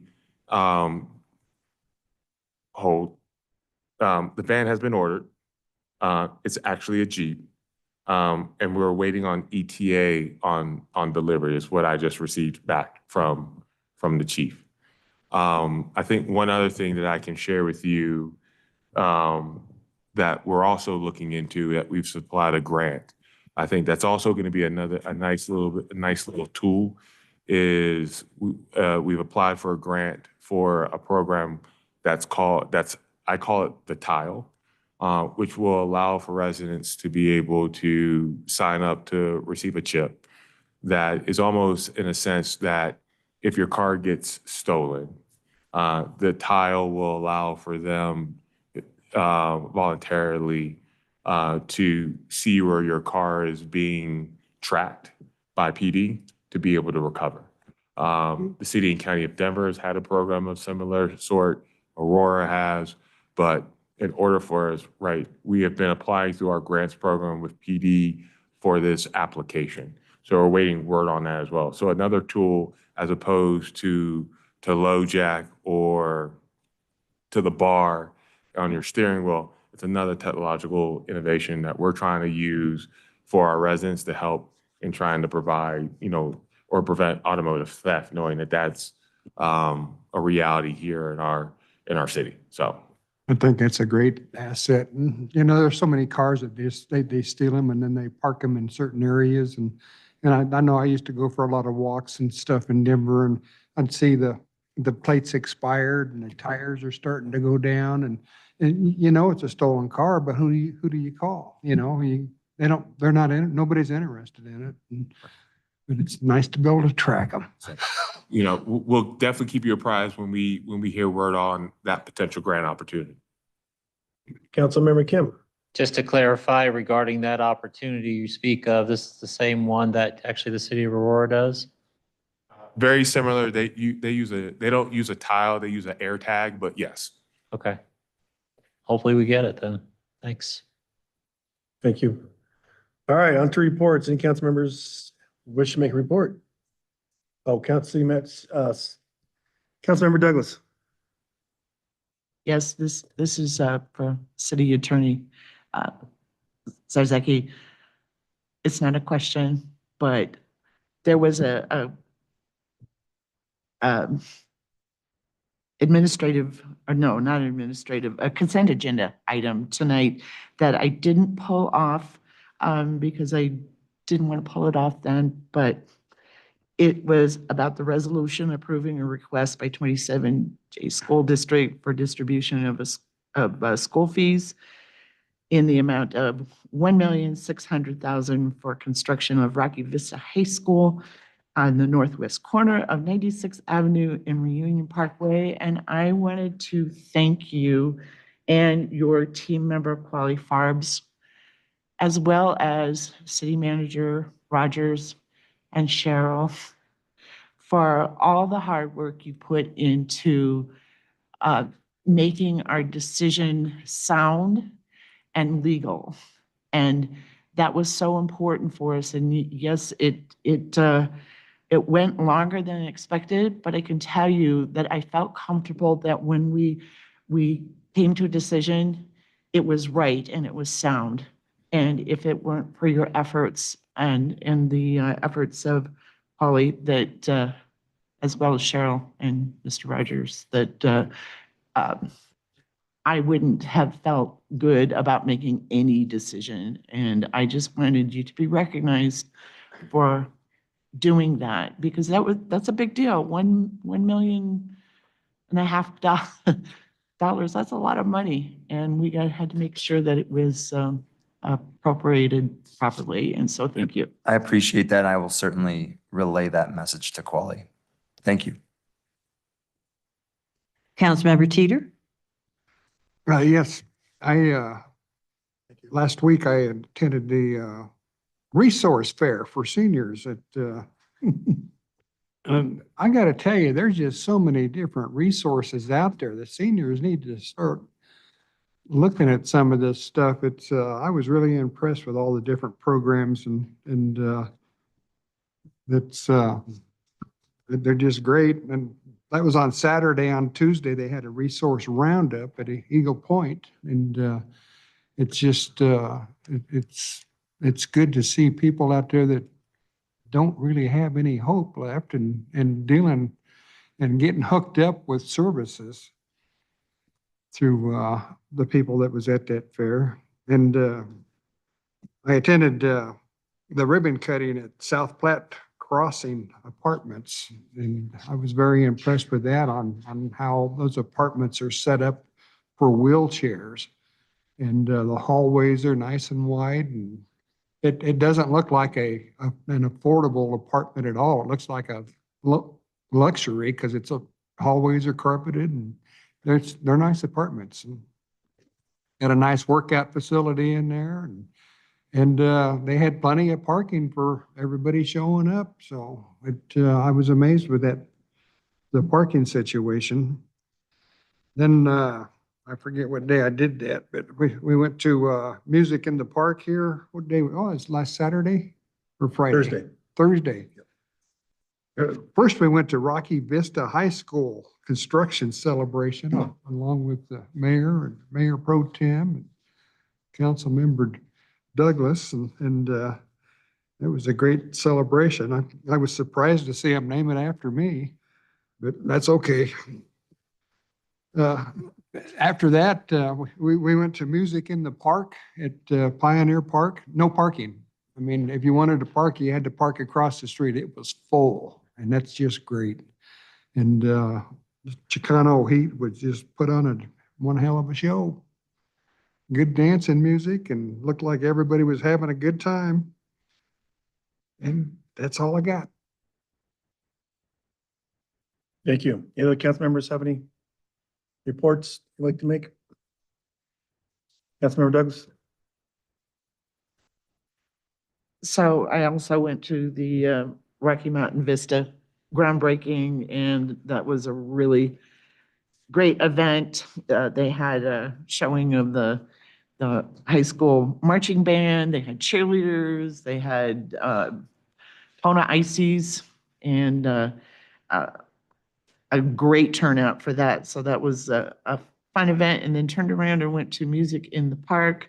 Chicano Heat, they are so proud to be our hometown band, and they mentioned the proclamation that they were awarded, and they are just thrilled to have been recognized like that, and they wear that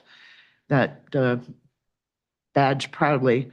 And that was the most incredible turnout in Veterans Park, and there's 3 more to come. So looking forward to those. And I just want to commend the city for doing such a fabulous job on setting it up with the Cultural Council, and really become great partners in that. So thank you for working so well with the Cultural Council and still giving them the lead in that, so they have ownership of it. But with the city's help, it was a fabulous event.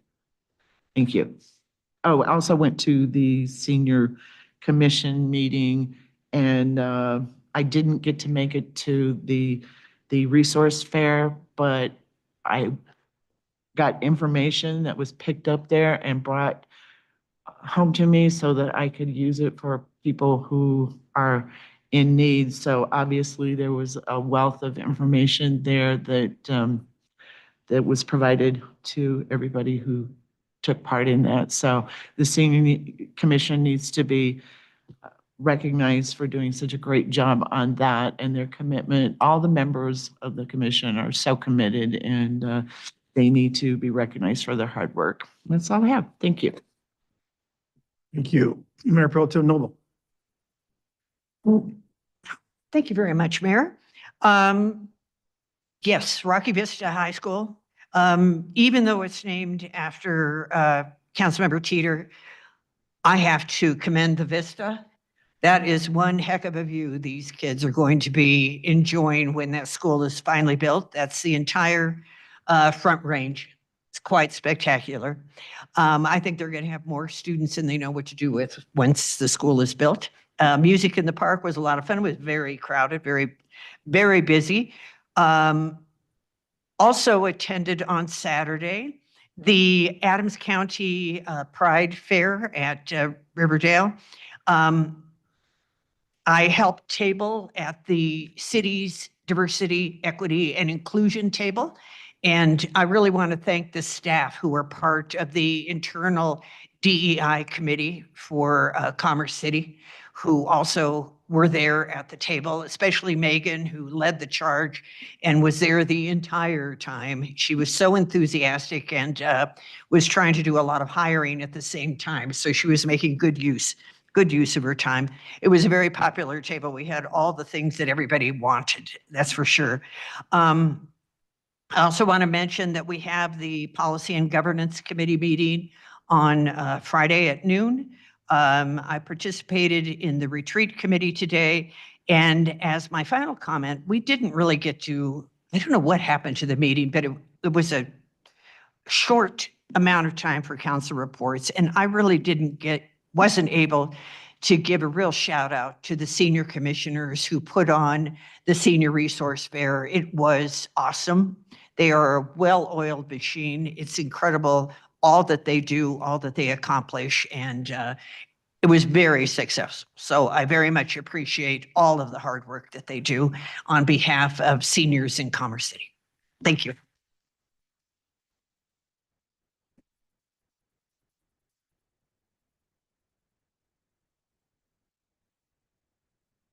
Sorry, any other council members' reports? Okay, just checking because usually I start talking and then I see seeing these names there. So, okay, my update on June 10th marked the first 96 first quarter meeting. We had a few residents attended that meeting. I want to thank the Commerce City staff for organizing and putting this event on. I know this is one of many. The next ones will be closer to the 96 corridor. Wednesday, I had a conversation with a commercial business owner developing a car wash from the car wash industry. And later in the evening, attended a Dr. Cog sub-regional transportation meeting, which included a CDOT 4P discussion. So basically, it was the regionally within Region 1. It was projects from each city was participating and had projects in the pipeline. I want to thank Jenna Hahn for leading the presentation and allowing me to take part in that discussion. And on Thursday, E470 board meeting along with Councilmember Teeter. That's about Plaza D as far as construction. They're doing mill and overlay on Penda Boulevard going southbound from Plaza D, heading south. And that should be completed in the next week or so. And then in the afternoon, we celebrated the opening of the first high school, which myself, Mayor Pro Tem Noble, Councilmember Teeter, Douglas. I just want to say that people are really excited, and it was almost like a groundbreaking, but they already broke ground weeks before, foundations in. They are slated to open fall of 2027. And they also noted that that school, because the way it's being built, has the option of adding on later. I thought that was nice, great to hear. Later evening, also attended Music in the Park, and shout out to Chicano Heat for putting on a great performance. On Friday, I participated in the DRCOG Regional Building Decarbonization Oversight Committee meeting. We reviewed upcoming opportunities available to cities, towns through a decarbonization grant expected to roll out to all the towns and cities. Commerce City will get a decent size grant amount. And then later on, I had a RTD North Metro Mayor's Luncheon. We discussed potential ways to partner with RTD and regional transportation solutions.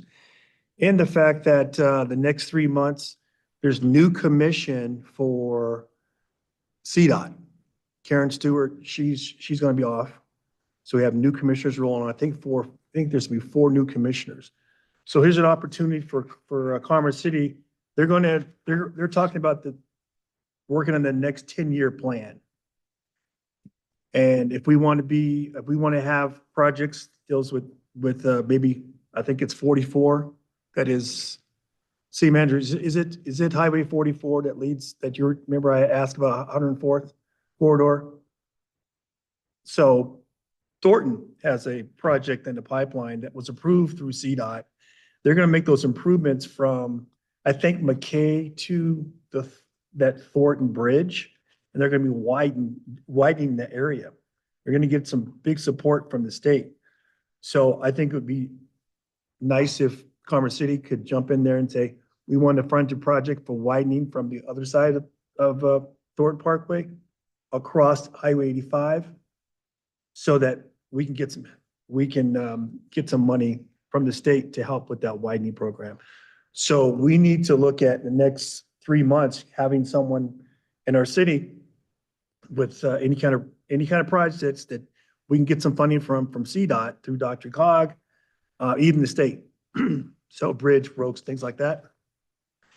Get on the list. So we need to fight for that. So the meetings are, I think it's either the third Wednesday of the month for July, August, and September. So if we have someone show up and make a presentation on what our needs are, that would help facilitate, because they're going to have new people on there. So we need to make sure we're squeaking that wheel. And then Saturday was a free landfill day. And I hope our citizens took advantage of that. I did have two residents contact me for assistance about coordinating Republic Services, because we had large item pickups, and those 2 residents were missed on the go around through Outlook. It was very successful to work with Republic and get that taken care of. All right. There's see? Mayor Pro Tem Noble. And I know you're going to kill me. I'm so sorry. I received this from State Representative, and as did City Manager Rogers, from State Representative Manny Rutinel. And this is really important in our discussion about the EVs. It might be possible to actually get a grant for them, and this is why.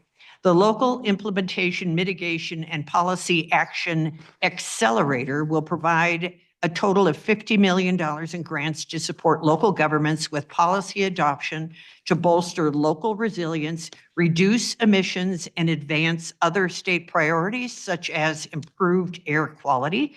Funding for this program will come from AUS, from CPRG program, but I hope that we consider applying for that grant, especially if we wind up with electric vehicles for garbage trucks. That would be a perfect match.